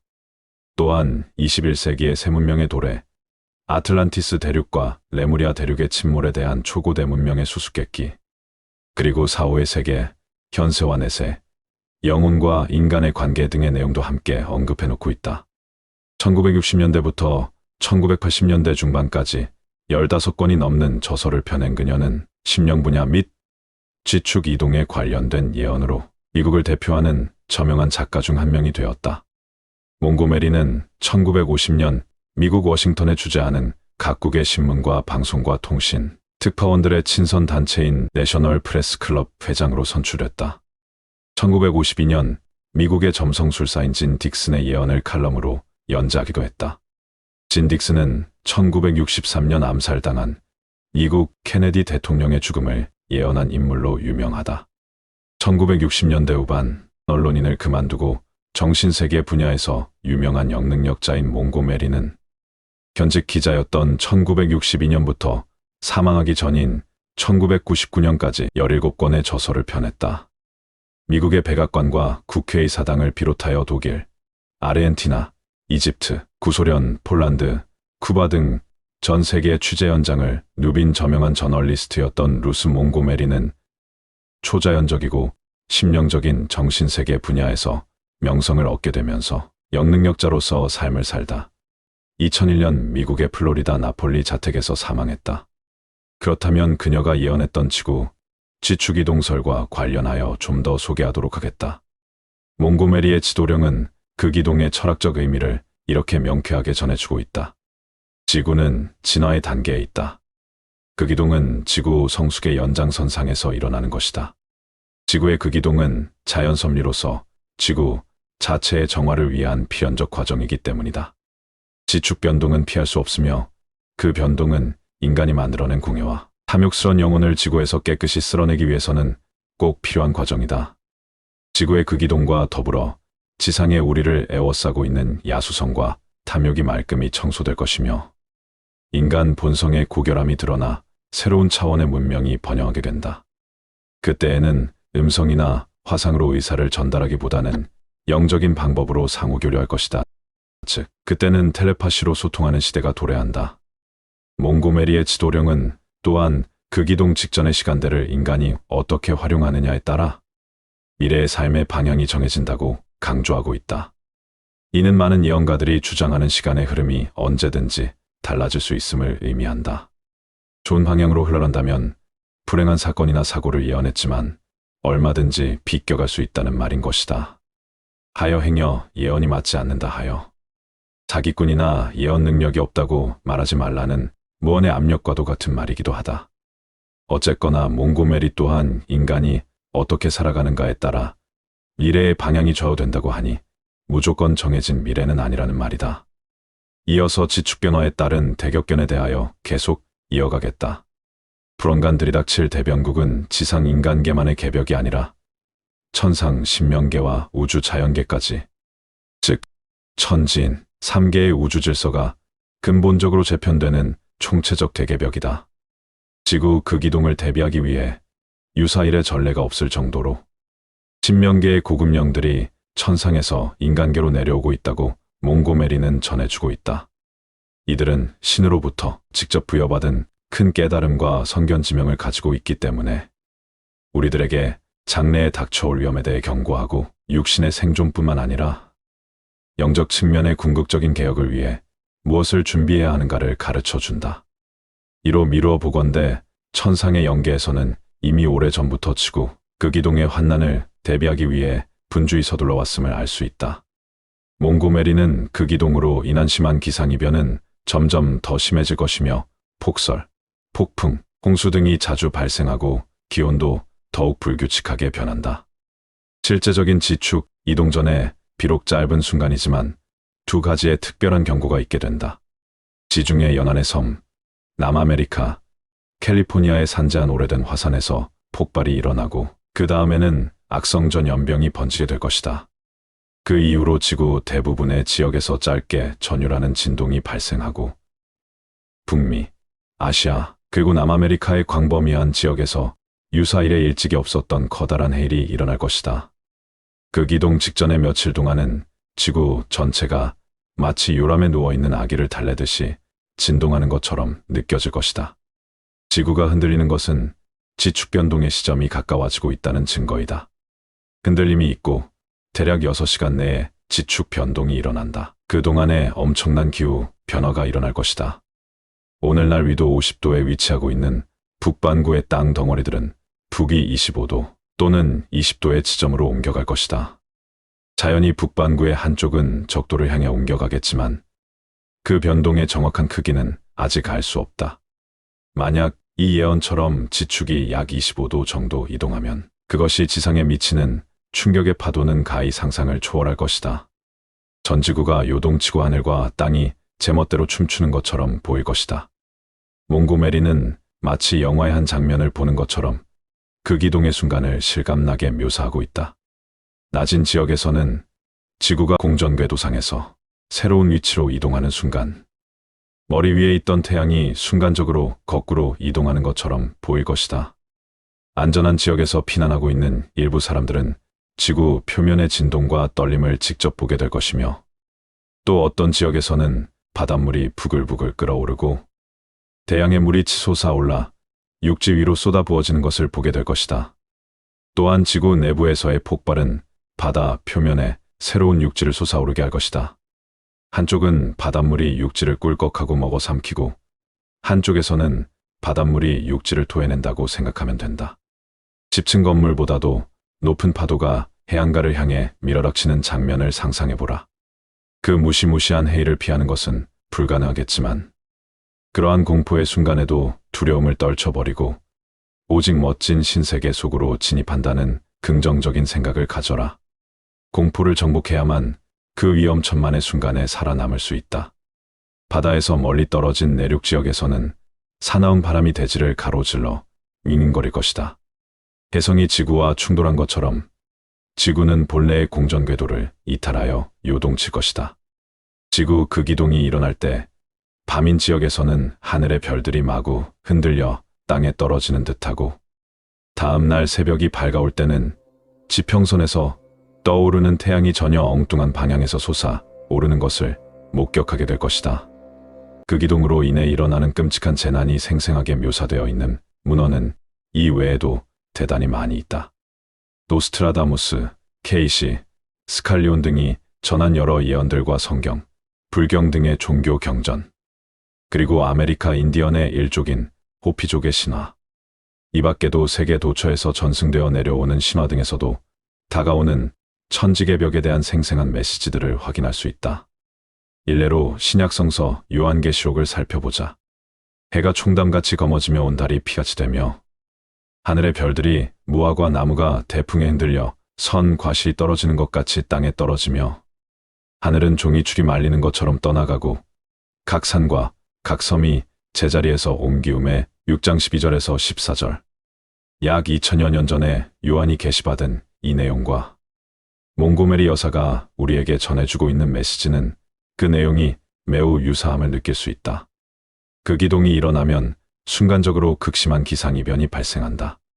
사람, 동물, 새, 나무 등 수많은 생명체들이 갑자기 얼어 죽기도 할 것이며 반대로 어떤 곳은 대기가 후끈후끈 달아오르기도 할 것이다. 또한 대도시일수록 전기, 수도, 가스 등의 대부분의 기반 시설이 파괴되어 철저한 고립무원의 유령의 도시로 변해버리고 말 것이다. 지난 1995년 1월에 발생했던 일본 고베 대지진을 연상해보면 그 참상을 가히 짐작할 수 있으리라. 뉴욕시는 물 밑으로 사라져 버릴 것이다. 아틀란티스 대륙이 다시 떠오르는데 이때 미국의 동부해안 바다 밑에 땅이 융기하여 그 아랫부분이 아틀란티스의 끝부분이 될 것이다. 플로리다 지역은 대부분이 가라앉아 점점이 떠있는 섬 지대로 바뀔 것이다. 텍사스 지역을 포함한 대서양과 멕시코만을 접하고 있는 남쪽 지역은 극적으로 변할 것이다. 서부 지역은 캘리포니아 일대가 격렬한 파도 속으로 사라질 것이며 오데오의 일부 지역은 바다가 되어 버릴 것이다. 워싱턴 DC는 황폐화되지만 완전히 파괴되지는 않는다. 대부분의 다른 해안의 행락지는 사라지는 데 반해 버지니아 해안 지역은 유달리 안전할 것이다. 미국의 동부와 서부, 영국, 남아시아 그리고 유럽의 전 지역이 아틀란티스 대륙의 융기로 물이 범람하게 되고 레무리아 대륙의 일부가 태평양에 솟아오르게 된다. 그리고 하와이는 바다 속으로 미끄러져 들어간다. 그때 이 지역들은 더 차가운 기후로 변화하는 반면 러시아, 유럽, 캐나다, 북부 지역의 얼어붙은 불모지는 따뜻하고 습기 있는 땅으로 바뀌어 농경지가 되고 또한 동물들이 살아가기에 적당한 넓은 땅이 생긴다. 안전한 지역은 일반적으로 해안 지방에서 멀리 떨어진 곳이 될 것이다. 화산은 멕시코, 중미, 그리고 어디에서나 폭발할 것이므로 안전한 지역을 정확하게 예측하는 것은 어려운 일이다. 유럽은 구불구불한 해안선을 따라 많은 지역의 작은 항구와 저지대가 많아 문제가 있다. 스칸디나비아 반도는 더욱 넓어질 것이다. 영국은 바다 밑으로 사라질 것이며 네덜란드와 그 인근 해안 지역도 사라질 것이다. 러시아와 중국 북부 지역은 안전할 것이며 남반구 대륙의 일부 지역은 육지가 훨씬 넓어질 것이다. 새로운 남극은 남아메리카의 남쪽 부분이 될 것이며 새로운 북극은 태평양의 어느 곳이 될 것인데 정확한 위치를 지적하기는 어렵다. 그런데 그 기동의 환난으로부터 살아남은 사람이 모두 새 세상을 맞이하는 것은 결코 아니다. 그 기동을 전후하여 전 세계를 강타하는 초급성 괴질이 창궐하기 때문이다. 인류는 그 기동의 환난과 더불어 이 가공스런 괴질을 극복해야만 비로소 새 하늘, 새 땅에서 새 문명을 건설하는 새 사람으로 새로 태어날 수 있다. 몽고메리는 미래 인류의 생활상을 비교적 소상히 전해주고 있다. 그 기동 후에는 과거에 신으로 숭배되던 우수한 영혼들이 지구에 돌아와 살아남은 사람들이 신세계의 새 질서에 적응할 수 있도록 도울 것이라고 한다. 그 기동 후 펼쳐지는 신시대는 인간 정신이 맑고 고결했던 초기 아틀란티스 시대 이래 최상의 기쁨과 행복의 시대가 될 것이다. 그 기동의 시연기를 겪고 살아남은 사람들은 오늘날의 인간과는 다른 신체 구조를 가질 것이며 투쟁과 증오에서 해방되며 서로서로가 잘 되기를 도와주면서 절대자에게 순종하며 살아갈 것이다. 새로운 인류는 평화를 추구하고 영적인 성숙을 위해서 매진할 것이다. 새 시대의 사람들은 죽음 후의 생명의 존재 의미를 깨닫고 물질로 되어 있든 에테르체로 되어 있든 그것은 단지 진동 수준의 차이뿐이란 것을 깨닫는다. 두 영역 물질계와 에테르계 즉 인간계와 영혼계 사이의 의사소통 장벽도 사라질 것이다. 이처럼 루즈 몽고베리에게 영으로 찾아와 그 기동과 그에 따른 천지개벽에 대하여 자세히 알려주었다는 신비로운 영의 이름인 릴리와 아더포드의 예언은 과연 언제 이루어지게 될까? 다행히 좋은 흐름의 영향으로 커다란 환란은 비껴가고 좋은 세상이 빨리 찾아왔으면 좋겠다는 바람을 하며 오늘의 영상은 이만 마치도록 하겠다. 늘 부족한 영상 잊지 않고 시청해 주신 모든 분들에게 거듭 감사드리며 건강과 더불어 늘 행복한 일들만 가득하시길 바라겠다. 대형 지진이 다가온다. 한국도 안전할 수 없다. 많은 예언가들이 그 기동에 따른 전 세계의 급격한 변화가 곧 찾아올 것이고 그 중에도 지진으로 일본이 바닷속에 들어가는 사건을 예언하고 있다. 그런데 일본이 물에 잠기는 대충격 직전에 어떤 일이 발생하는데 바로 그것이 캘리포니아 대지진이란 것이다. 그러니까 캘리포니아 대지진이 발생하면 연속적으로 일본 침몰이 발생하고 그 시기에는 지구 전체에 있어서 엄청난 재앙이 닥칠 것이라는 것이다. 그런데 캘리포니아 대지진은 과학적으로 반드시 터질 수밖에 없는 것으로 알려져 있다. 30년 이내에 규모 6.7 이상으로 엄청난 피해로 다가올 확률이 99.7%. 이것은 기정사실이라는 것이다. 이로써 일본 침몰도 개연성이 높고 곧 엄청난 일이 발생할 것이라 한다. 먼저 미국의 캘리포니아가 무너져 내리고 일본이 가라앉게 될 것이다. 이 변화는 도미노 현상과 같이 한번 시작되어 여러 곳으로 계속 뻗어나가게 된다. 그러나 모든 사건들이 일어나는 정확한 시간은 알지 못한다. 미국의 연방재난관리청은 9.11 테러 발발 한 달 전인 2001년 8월 전문가들을 긴급 소집해 미국을 전면 공습할 3대 재앙의 시나리오를 작성한 바 있다.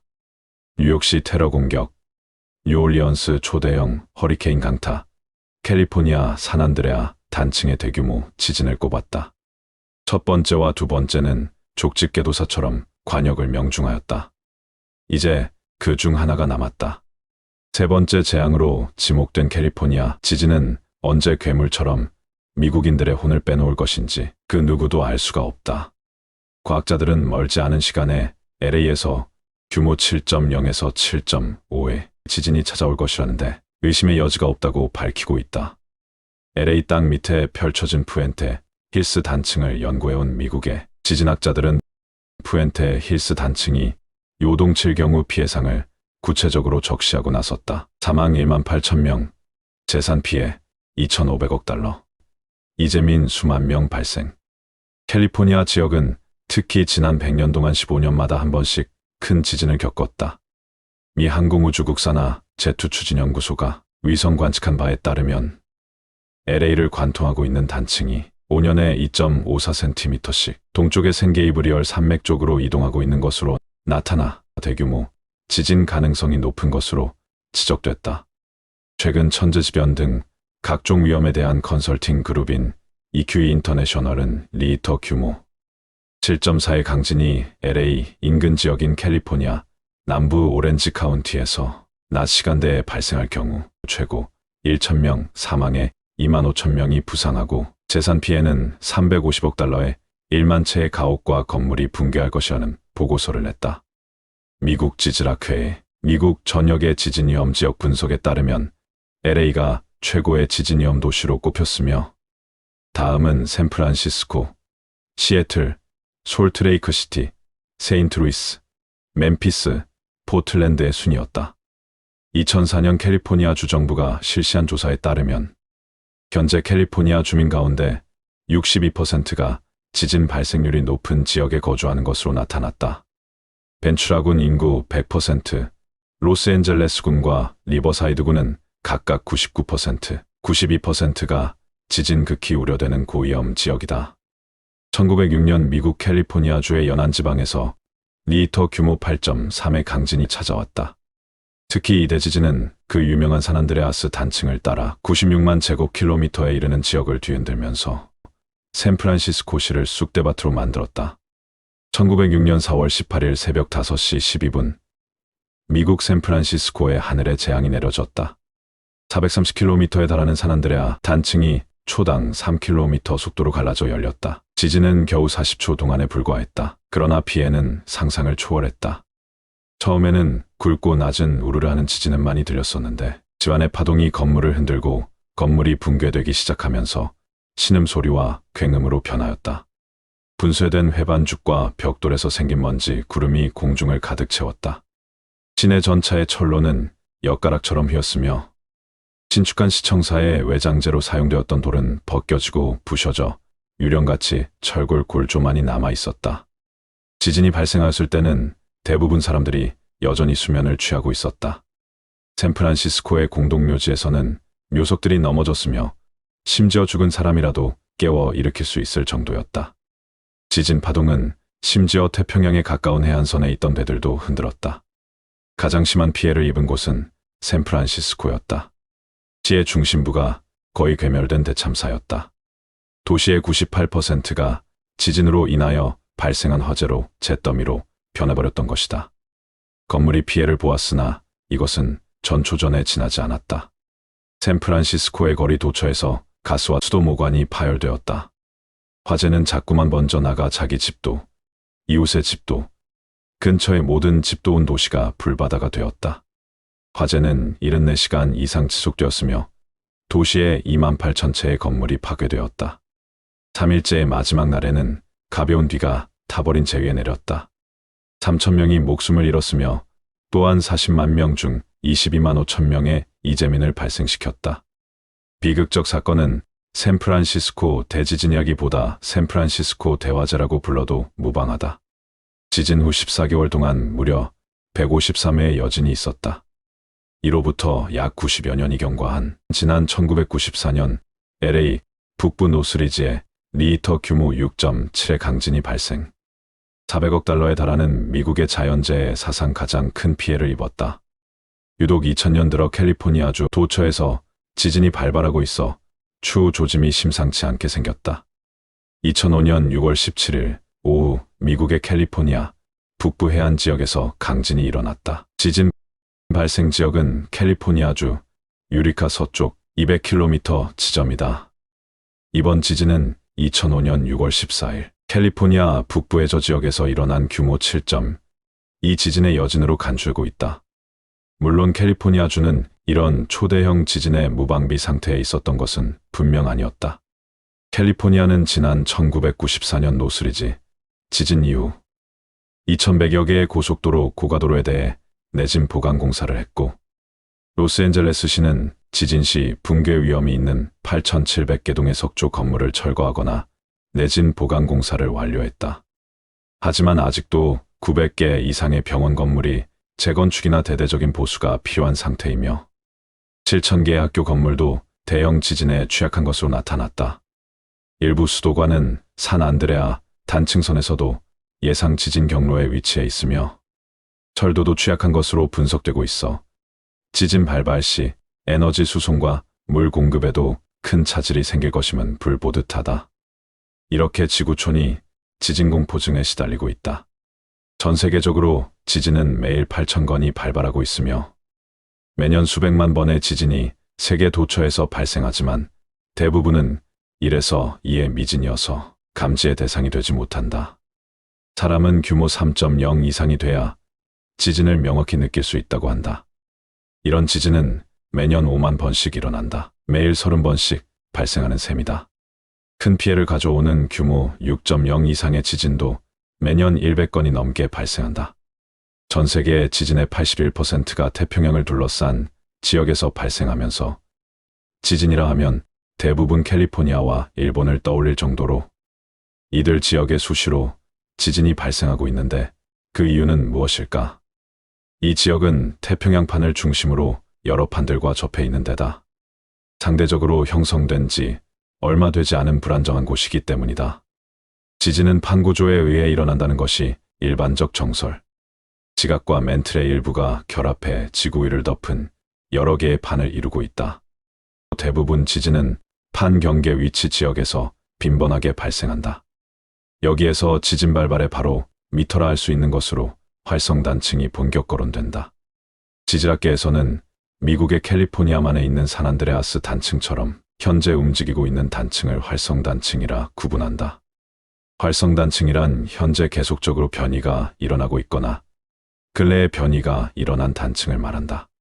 비활성단층이란 지질학적 시간으로 오래전에 단층작용이 일어난 것으로 더 이상의 변이가 일어나지 않는 단층을 말한다.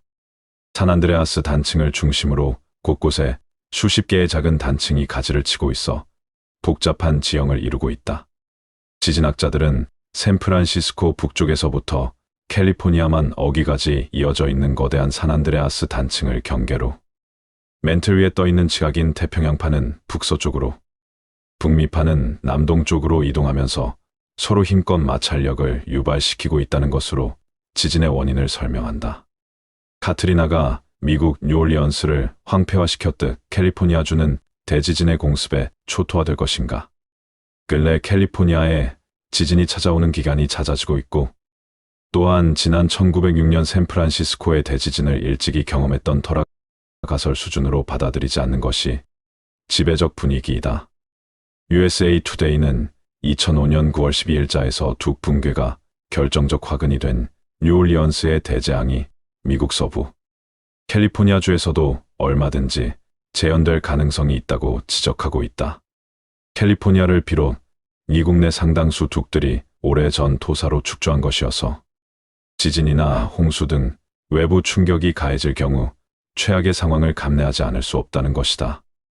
USA 투데이는 둑 주변 저지대에 수십만 명이 몰려있는 캘리포니아주 북부 지역이 이런 위험성에 노출돼 있다면서 세크라멘토, 산호아킨 삼각주 지역을 중점 거론하고 있다.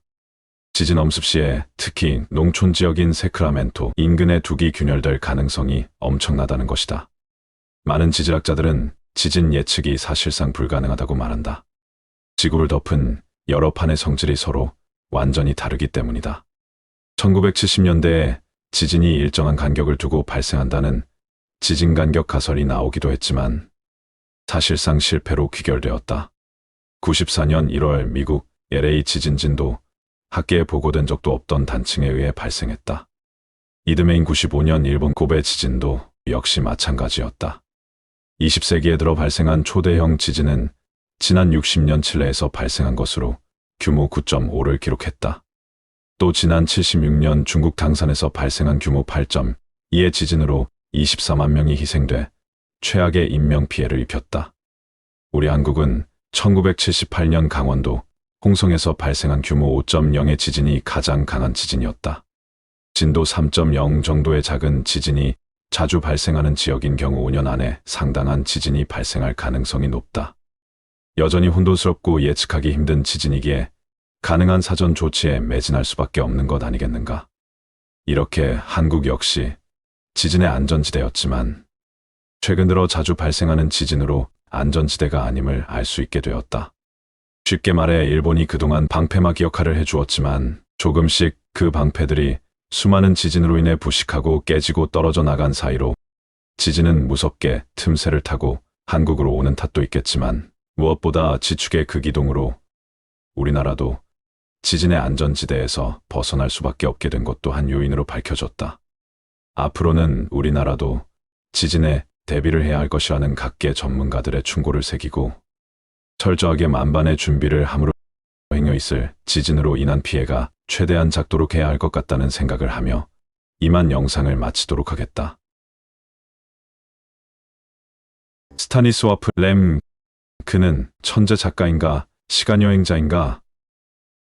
지금으로부터 100년 전에 태어난 폴란드의 천재 작가를 소개하겠다. 스타니스와프 렘은 1921년 9월 12일에 폴란드에서 태어났으며 2006년 3월 27일에 작고하신 작가 겸 예언가라고 할 수 있다.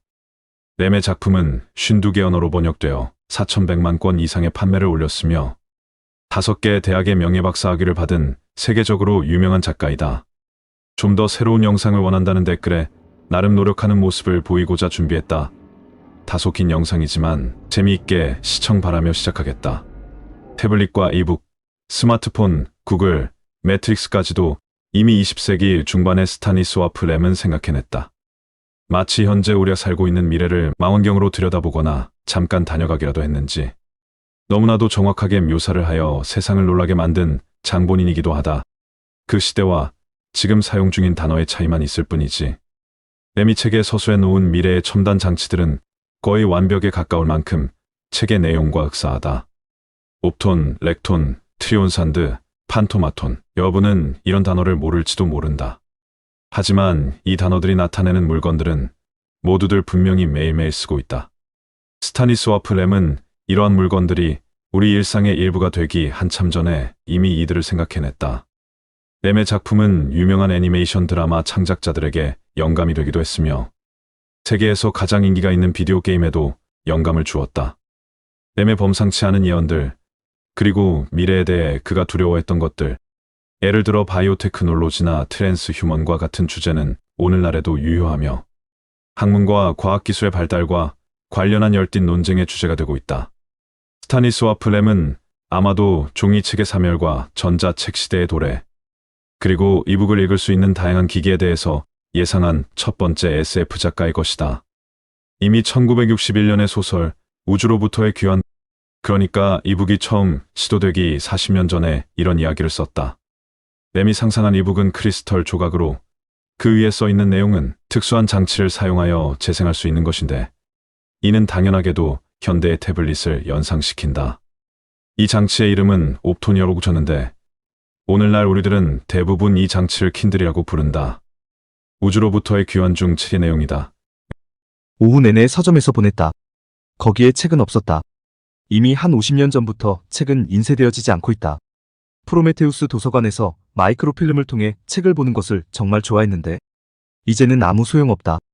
이제는 책장 사이를 뒤적뒤적하는 것도, 손에 책들을 들고 앞으로의 독서의 규모를 암시하는 그 무게를 느껴보는 것도 불가능하다. 서점의 모습은 전자실험실을 연상시킨다. 책은 내용이 적힌 크리스털 조각이다. 이는 옵톤을 이용해서 읽을 수 있다.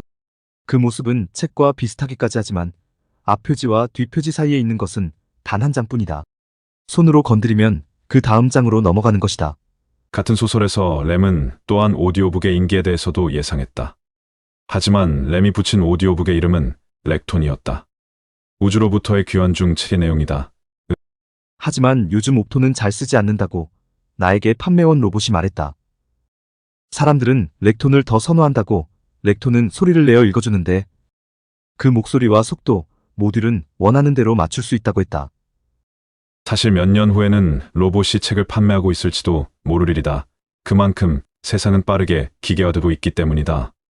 이미 1950년대 초에 램은 컴퓨터들을 연결해 정보를 재생할 수 있는 능력을 확대시키는 가능성에 대해 생각한 바 있다. 이는 지금의 인터넷과 거의 흡사한 것이다. 1957년에 출간된 대화 다이얼로지에서 램은 이러한 가능성을 기술 발전의 실질적인 방향이라고 소개하면서 모든 정보 기계화 기록, 은행이 점점 커져 그 결과로 나중에는 대륙을 아우르는, 그리고 이후에는 전 지구적인 컴퓨터 네트워크가 생길 것이라고 말한다. 2006년에 세상을 떠난 램은 인터넷을 비롯하여 자신이 예상한 많은 것들이 실현되는 것을 보았다. 그 사실에는 놀랐다고 한다. 이 새로운 미디어를 처음 접한 후 램의 코멘트는 유명하고도 암울하다. 인터넷을 써보기 전에는 이 세상에 바보들이 이렇게 많은 줄 몰랐다. 비슷한 시기에 램은 보통 사람들이 광활한 데이터베이스에 바로 접근할 수 있는 미래를 상상했는데 이 데이터베이스의 이름은 트리온 도서관이었다. 트리온이란 램에 따르면 석영 조각인데 그 안의 요소는 계속해서 변화할 수 있다는 것이었다. 램의 작품에서 이 트리온이는 현재 USB 같은 것으로 전파를 통해 접속하여 엄청난 양의 지식을 전파한다. 램은 1955년 마젤란 성내에서 이 현상을 이렇게 기술하고 있다. 트리온은 비추는 그림을 저장할 수 있을 뿐만 아니라 그 결정의 구조를 바꾸면 마치 책장이 넘어가는 것처럼 모든 종류의 사진, 지도, 그림, 그래프와 도표, 한마디로 시각으로 인지할 수 있는 모든 것은 저장할 수 있다. 트리온에는 또한 소리도 쉽게 저장할 수 있는데 그래서 사람의 목소리와 음악뿐 아니라 냄새를 저장할 수 있는 방법도 있다. 헐, 냄새까지 저장할 수 있다는 말에 이건 아닌데라고 생각하다가 문득 며칠 전에 뉴스에서 본 기억이 떠올라 소스라치게 놀라고 말았다. 현재의 기술로 영화관에서 화면 속 음식이나 먹거리의 냄새까지도 전달할 수 있는 기술을 도입 중이라는 기사가 떠올랐기 때문이다. 냄새를 저장할 수 있는 방법에 대해서는 우리는 아직 기다려야 할 것 같다. 같은 책에서 램은 스마트폰의 초기 버전이라고 할 수 있는 트리온 도서관의 데이터베이스에 바로 접근할 수 있는 들고 다닐 수 있는 작은 텔레비전 같은 기계에 대해 묘사하였다. 마젤란 성내 다음 부분은 현대의 신문 기사를 그대로 인용한 것처럼 보일 지경이다. 오늘날 우리는 이 기계의 효용성과 지구 전체를 아우르는 보이지 않는 네트워크의 엄청난 힘에 대해 아무 생각 없이 이 기계를 이용한다. 호주의 실험실에서나 달 관측소에서나 비행기에서나 몇 번이나 우리 모두는 트리온 도서관 본점을 찾으며 이 주머니 속 기계를 꺼내고 찾았던 작품을 몇 초 안에 텔레비전 화면 속에서 보고 있는가. 아무도 이 기계의 완벽함 덕분에 아주 많은 수신인들이 서로서로를 전혀 방해하지 않은 채 모두들 트리온을 이용할 수 있다는 점에 대해서는 생각조차 하지 않는다. 이 묘사는 놀랍고 소름이 끼칠 정도로 현대의 상황에 들어맞는다. 많은 항공사들이 현재 기내에 와이파이를 제공하고 있다. 램이 이런 생각을 했던 시대에 일반적인 컴퓨터는 방 하나의 크기였다는 것을 기억하는 것도 좋겠다. 인터넷에 대한 아이디어는 1960년대 말 연구자들의 머리에서 겨우 싹 텄고 20년쯤 후에 현실로 구현되었다. 마젤란 성운에서 램은 또한 상품을 만들어내는 매우 흥미로운 방법을 예상하는데 이는 현재 3D 프린트 기법을 연상시킨다. 재미있는 것은 소설 속에서 램이 제시한 이 생산 방식이 현재에도 거의 유용하다는 것이다. 드디어 트리온은 생산 방법에 대한 기록을 포함하게 되었다. 전파를 통해 트리온과 연결되는 기계는 수신자에게 필요한 물품을 만들어주는데 예를 들어 고대 스타일의 가구나 희한하기 그지없는 옷을 만들어달라는 망상가들의 가장 어려운 요구조차도 충족시키는 수준이었다. 하지만 지구 곳곳으로 누군가가 어쩌다가 가지고 싶어하는 이런 상상을 초월하게 다양한 상품들을 보내는 것은 힘들다. 램이 게임을 발명했다고? 그런 것과 다름없다. 전 세계적으로 인기가 있는 게임인 더 심즈를 만든 윌 라이트는 램의 작품이 자신의 게임을 만드는데 주요한 영감이 되었다고 자주 언급한 바 있다. 라이트는 로봇 창조자들인 트루를 모험을 이야기하는 램의 사이버리아드에 빠져 있었다. 어떤 소행성을 탐험하는 중에 트루르는 쫓겨난 독재자를 만나게 되고 그에게 줄 선물로 상자 크기에 살아있는 소우주와 가상의 문명을 만들어 옛날의 독재자가 다스릴 수 있는 무언가를 제공한다. 바로 이 상자 속에 들어있는 작은 왕국이 라이트에게 자신의 세상을 만들 수 있는 게임을 고안하도록 영감을 준 것이다. 물론 이 소설의 뒷부분에서 작은 사람들과 그들의 생명을 다스리는 것에 대한 윤리적 딜레마에 대해서 언급하지 않는다면 그건 램이 아니다. 사이버리아드에서는 혁신적이지만 가끔 상당히 괴상한 아이디어들도 많다. 그런 예로 지성을 가진 먼지, 그러니까 모래알보다 크지 않은 작은 컴퓨터 드론구름이 있는데 이들은 병렬 연산을 수행하는 거대한 컴퓨터 시스템의 일부이다. 지성을 가진 먼지라는 컨셉은 가장 최신의 나노 기술이 이룬 것들을 연상케 한다. 램이 사이버리아드에서 기술한 또 다른 대담하고도 재미있는 아이디어는 전자시인이 실을 쓰는 컴퓨터 기계이다. 트룰이 만들어낸 이 신기한 발명품은 우리 시대에 알고리즘을 이용하여 실을 쓰는 인터넷의 많은 프로그램으로 나타났다고 볼 수 있다. 하지만 램의 이야기에 영감을 받아 만들어진 진짜 전자시인은 바르샤바의 코페르니쿠스 과학원에서 볼 수 있는데 이곳에는 또한 램과 다른 작가들의 작품에 나오는 장면을 연기하는 많은 로봇들도 전시되어 있다. 만약 여러분이 스스로의 로봇 시인을 만들고 싶다면 램이 직접 쓴 종이에서 나온 방법이 있다. 일단 논리 회로를 약하게 하고 감정을 증폭시킨다. 그 다음으로는 의미론을 강화하고 의지력 기계를 덧붙인다. 여기에 철학적 초크 코일을 끼우고 기계를 의미론적으로 흔든 후 운율 발전기에 연결시킨다. 그리고 맨 마지막으로는 모든 논리 회로를 버리고 그 장소에 자아도취 연장선과 함께 자기중심기를 넣는다. 간단하지 않은가? 가상현실 기술의 발달과 골목마다 그리고 광고에서마다 우리를 전자눈으로 응시하는 점점 더 많아지는 기기들. VR, 가상현실은 현대시대의 최대 히트라고 할 수도 있을 것이다.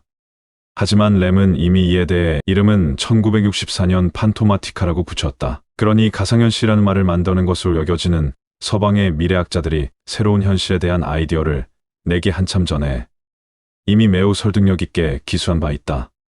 기술 백과에서 램은 판토마톤이라는 기계에 대해 설명하는데 이 기계는 진짜 현실과 거의 구별이 불가능한 대체의 현실을 만들어낼 있다. 거기에 더해 램은 이 기술이 여러 층에서 작용하는 것으로 기술한다. 그 말은 한 개의 가상현실을 벗어난 사람이 꼭 진짜 현실로 다시 돌아오는 것은 아니라는 것이다. 여러 가지의 대체적인 시뮬레이션을 고를 수도 있으며 그렇게 고른 현실이 바로 그 원래의 것인지, 그러니까 실제의 세상인지에 대해서는 확신할 수 없다.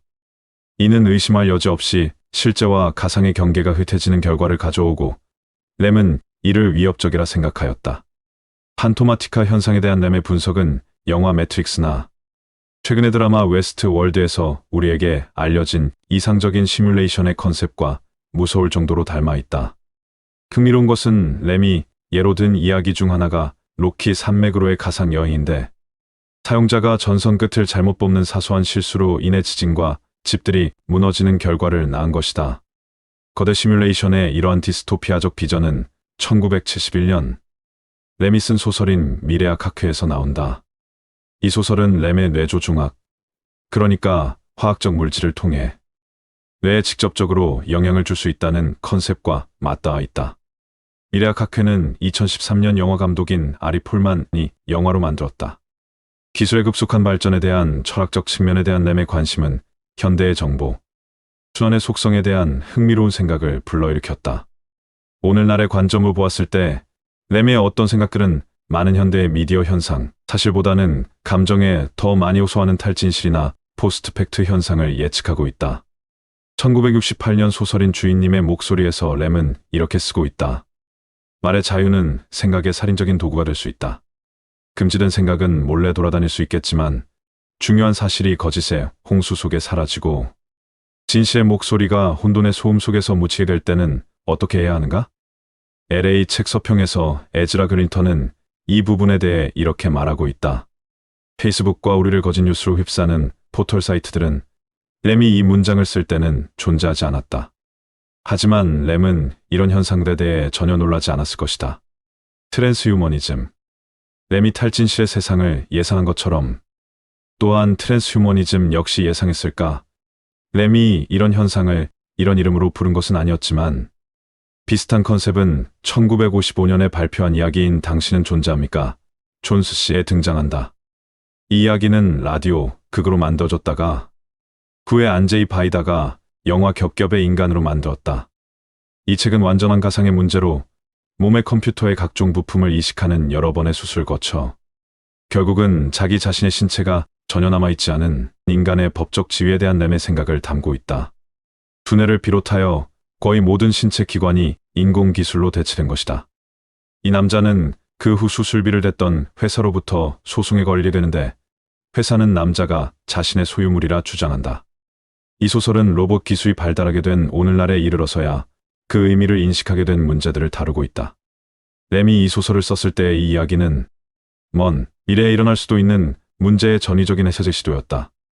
오늘날 이러한 문제는 우리에게 닥쳐오고 있으며 트랜스휴머니즘과 같은 분야에서 다루어지고 있다. 램은 언제나 과학기술의 어둡고 위협적인 성격을 인식하고 있었다. 이미 1960년대에 램은 과학기술의 인체의 침입은 시간 문제라고 생각했다. 우주여행 일지의 21번째 여행에서 램은 주인공 이온티가 디우토니아라는 행성에 착륙하는데 이 행성에 살고 있는 이들은 발달한 과학기술로 자신의 몸을 자기 맘대로 바꾼다.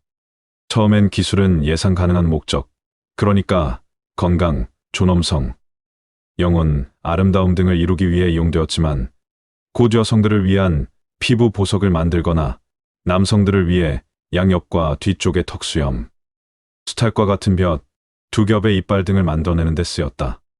시간이 조금 지나자 디우토니아 행성 이거 주민들은 인간형을 버렸고 이는 개혁과 표준화의 시도를 불러일으켰으며 그러한 시도들은 결국 억압과 반항, 사회적 타락으로 이어졌다. 끝이 없는 선택의 자유는 도저히 견딜 수 없는 부담이 될 수 있다는 것이 이 이야기의 교훈인 것 같다. 상당한 시간이 지난 20세기 말이 되어서야 램은 인간의 장기를 복제하는 기술. 램은 이를 새로운 노예제의 시작이라 보았다. 이 가진 가능성과 위험성에 대해 언급하며 이렇게 회상한다. 40년 전에 농담 처음 썼던 지금은 이미 60년 전이 되었다. 벽지의 장식품으로 쓰이는 머리 가죽 이야기가 이제 무서운 지금의 현실에서 실체가 되어가고 있다. 무서울지도 그렇지 않을지도 모르지만 미래는 우리를 언제나 놀라게 한다. 그러나 더욱더 놀라운 것은 미래를 내다보았던 램의 천재적인 능력이다. 과연 그냥 상상력이 풍부해서 얻어진 산물일까? 아니면 미래를 이미 다녀오지는 않았을지 의심스러울 만큼 완벽에 가까운 그의 미래에 관한 책의 내용들은 많은 이들의 또 다른 혁신의 교과서가 아닌가 싶다. 철판도 예언대로 시진핑은 죽고 중국은 망하게 될까? 철판도는 2017년 알려지기 시작했다. 예언이 철판에 못을 박듯 딱딱 들어맞기 때문에 그런 이름이 붙었다 한다. 이 철판도가 더욱 화제가 된 것은 철판도의 마지막 장 그림 때문이다. 4마리의 검은 새는 날고 있는데 한 마리 흰깃털의 새는 산에 부딪혀 추락한다. 여기서 백발과 우위를 더하면 습시 된다. 이는 시진핑의 시자로도 사용된다. 그래서 중국의 5세대 지도자 시진핑 국가주석을 겨냥했다는 말이 나온 것이 아닌가 싶다. 이 철판도를 해석하는 많은 이들이 시진핑이 사면임을 추진하면 죽을지도 모른다는 예언들이 떠돌았으나 시진핑은 여전히 건장하게 군림하고 있는 것을 보면 아직은 때가 아니라는 해석이 지배적이다. 그렇다면 그때는 과연 언제가 될까? 철판도는 최근 들어서 유명해진 예언서다. 철판도는 중국의 각 왕조의 마지막 운명을 예언한 것으로도 유명하다. 예언이 너무 정확해 역대 왕조마다 금서로 분류해 민간에서 비밀리에 전해졌다고 한다. 철판도는 목판으로 인쇄된 책이며 낡고 누렇게 변색된 한 권의 인쇄본이 존재하는데 각 페이지마다 독특한 그림이 그려져 있다. 앞서 설명했던 모든 예언들이 너무 정확해서 철판에 못을 박듯 딱딱 들어맞는다 하여 후대에 철판도라고 이름 지어졌다고 한다. 무엇보다 철판도가 유명해진 이유로는 마지막 장에 그려진 그림 때문인데 이 그림에는 두 산봉우리 사이로 검은 새 4마리가 차례로 날아가고 흰 새 1마리가 오른쪽 산 중턱에 허리가 부딪혀 절벽에 피를 뿌리며 산 아래로 추락하고 있는 그림으로 이 그림 아래에는 한자로 흰깃털을 가진 새가 추락하여 산미탈에서 죽었다라는 글귀가 적혀 있다고 한다. 이는 마지막 왕조의 멸망이 예언되어 있다고 해석한 탓에 유명해진 듯하다. 그러나 이 그림에 대한 의견은 두 가지로 나뉜다고 한다. 그 첫 번째 의견으로는 흰깃털 새로 알려진 당 지도자가 임기 중에 사망한다는 해석이다. 두 번째 의견으로는 당 지도자가 중국을 위해 죽었다는 해석을 하고 있다. 얼핏 보면 같은 의미의 해석 같지만 죽음의 의미가 조금씩 다르다. 이 그림을 본 수많은 사람들은 처음에 이 그림의 의미를 이해하지 못했다고 한다. 그러다가 2007년 말 중공 제17차 전국대표대회에서 시진핑이 국외자로 선출되면서 문득 흰색의 깃털을 의미하는 글자가 바로 시진핑의 시자를 가리킨다는 것을 깨닫게 된다. 백과 우를 더하면 습이 되는데 이때 습이 시진핑을 뜻한다고 해석을 했다. 그리고 그림에서 5마리의 새가 그려져 있는데 산 위를 날아가는 4마리 검은 새는 중공의 4대 지도자인 마오쩌둥, 덩샤오핑, 장점인 후진타오를 나타낸다고 한다. 그래서 머리가 절벽에 부딪히는 흰 새를 중공의 마지막 지도자인 시진핑을 의미한다는 해석이 지배적이다. 그러나 아직까지 시진핑은 건재하다. 아니, 중국이 건재하다고 해야 맞을 것이다. 그렇다면 과연 예언에 대한 해석이 맞는 것인지 그것이 궁금해진다. 노스트라다무스의 예언처럼 갖다 붙이기 나름인 해석이 아닌가도 싶다. 시진핑이 임기 중에 병이나 사고로 죽지 않는 한 그리 쉽게 죽을 것 같지는 않기 때문이다. 전염병이나 홍수 내지는 지진 등으로 중국이 망한다고 한 지가 언제였던가 기억조차 가물거릴 뿐이다. 몇 년 전 저장성 타이저우의 하늘에서 흰깃털이 눈처럼 내렸다고 한다. 흰깃털이 하늘에서 눈처럼 떨어지는 것을 본 수많은 사람들은 철판도를 떠올렸으며 곧 흰새가 절벽에서 피를 토하며 떨어져 죽는다는 철판도의 글귀처럼 시진핑이 죽고 중공도 망할 것이라며 두려움에 떨었다고 한다. 이 철판도와 맥을 같이 하는 또 다른 예언이 있어 짧게 소개하겠다. 2002년 6월 구이저우에서 2억 7천만 년 전에 장자석이 발견되었다. 500년 전 갈라진 거대한 바위 단면에 놀랍게도 가지런히 큰 글씨로 중국 공산당망이란 6글자가 나타난 것이다. 물론 사람이 인위적으로 글을 새긴 흔적은 아무리 찾아보아도 찾을 수 없다고 한다. 하지만 그렇다고 진짜 하늘이 절벽에다 저렇게 붓글씨 쓰듯 썼을까? 그것은 아니라는 생각이 든다. 분명 누군가 조작했을 것으로 본다. 다만 중국 공산당이 싫다고 하여 중국 자체가 망하길 바라는 마음은 없다. 비록 중국이라는 나라 자체가 워낙 커다란 민족이다 보니 이런저런 사람들이 존재할 테고 살아온 환경 탓에 마와 생각이 다를 수는 있겠으나 그럼에도 누구나 생명은 소중하기에 그들의 죽음을 바라지는 않는다. 분명 사회주의 체제인 중국이라는 나라가 좀 더 세계의 흐름에 발맞춰 함께 더불어 잘 살아갔으면 좋겠다는 생각을 해보며 이만 영상을 마치도록 하겠다.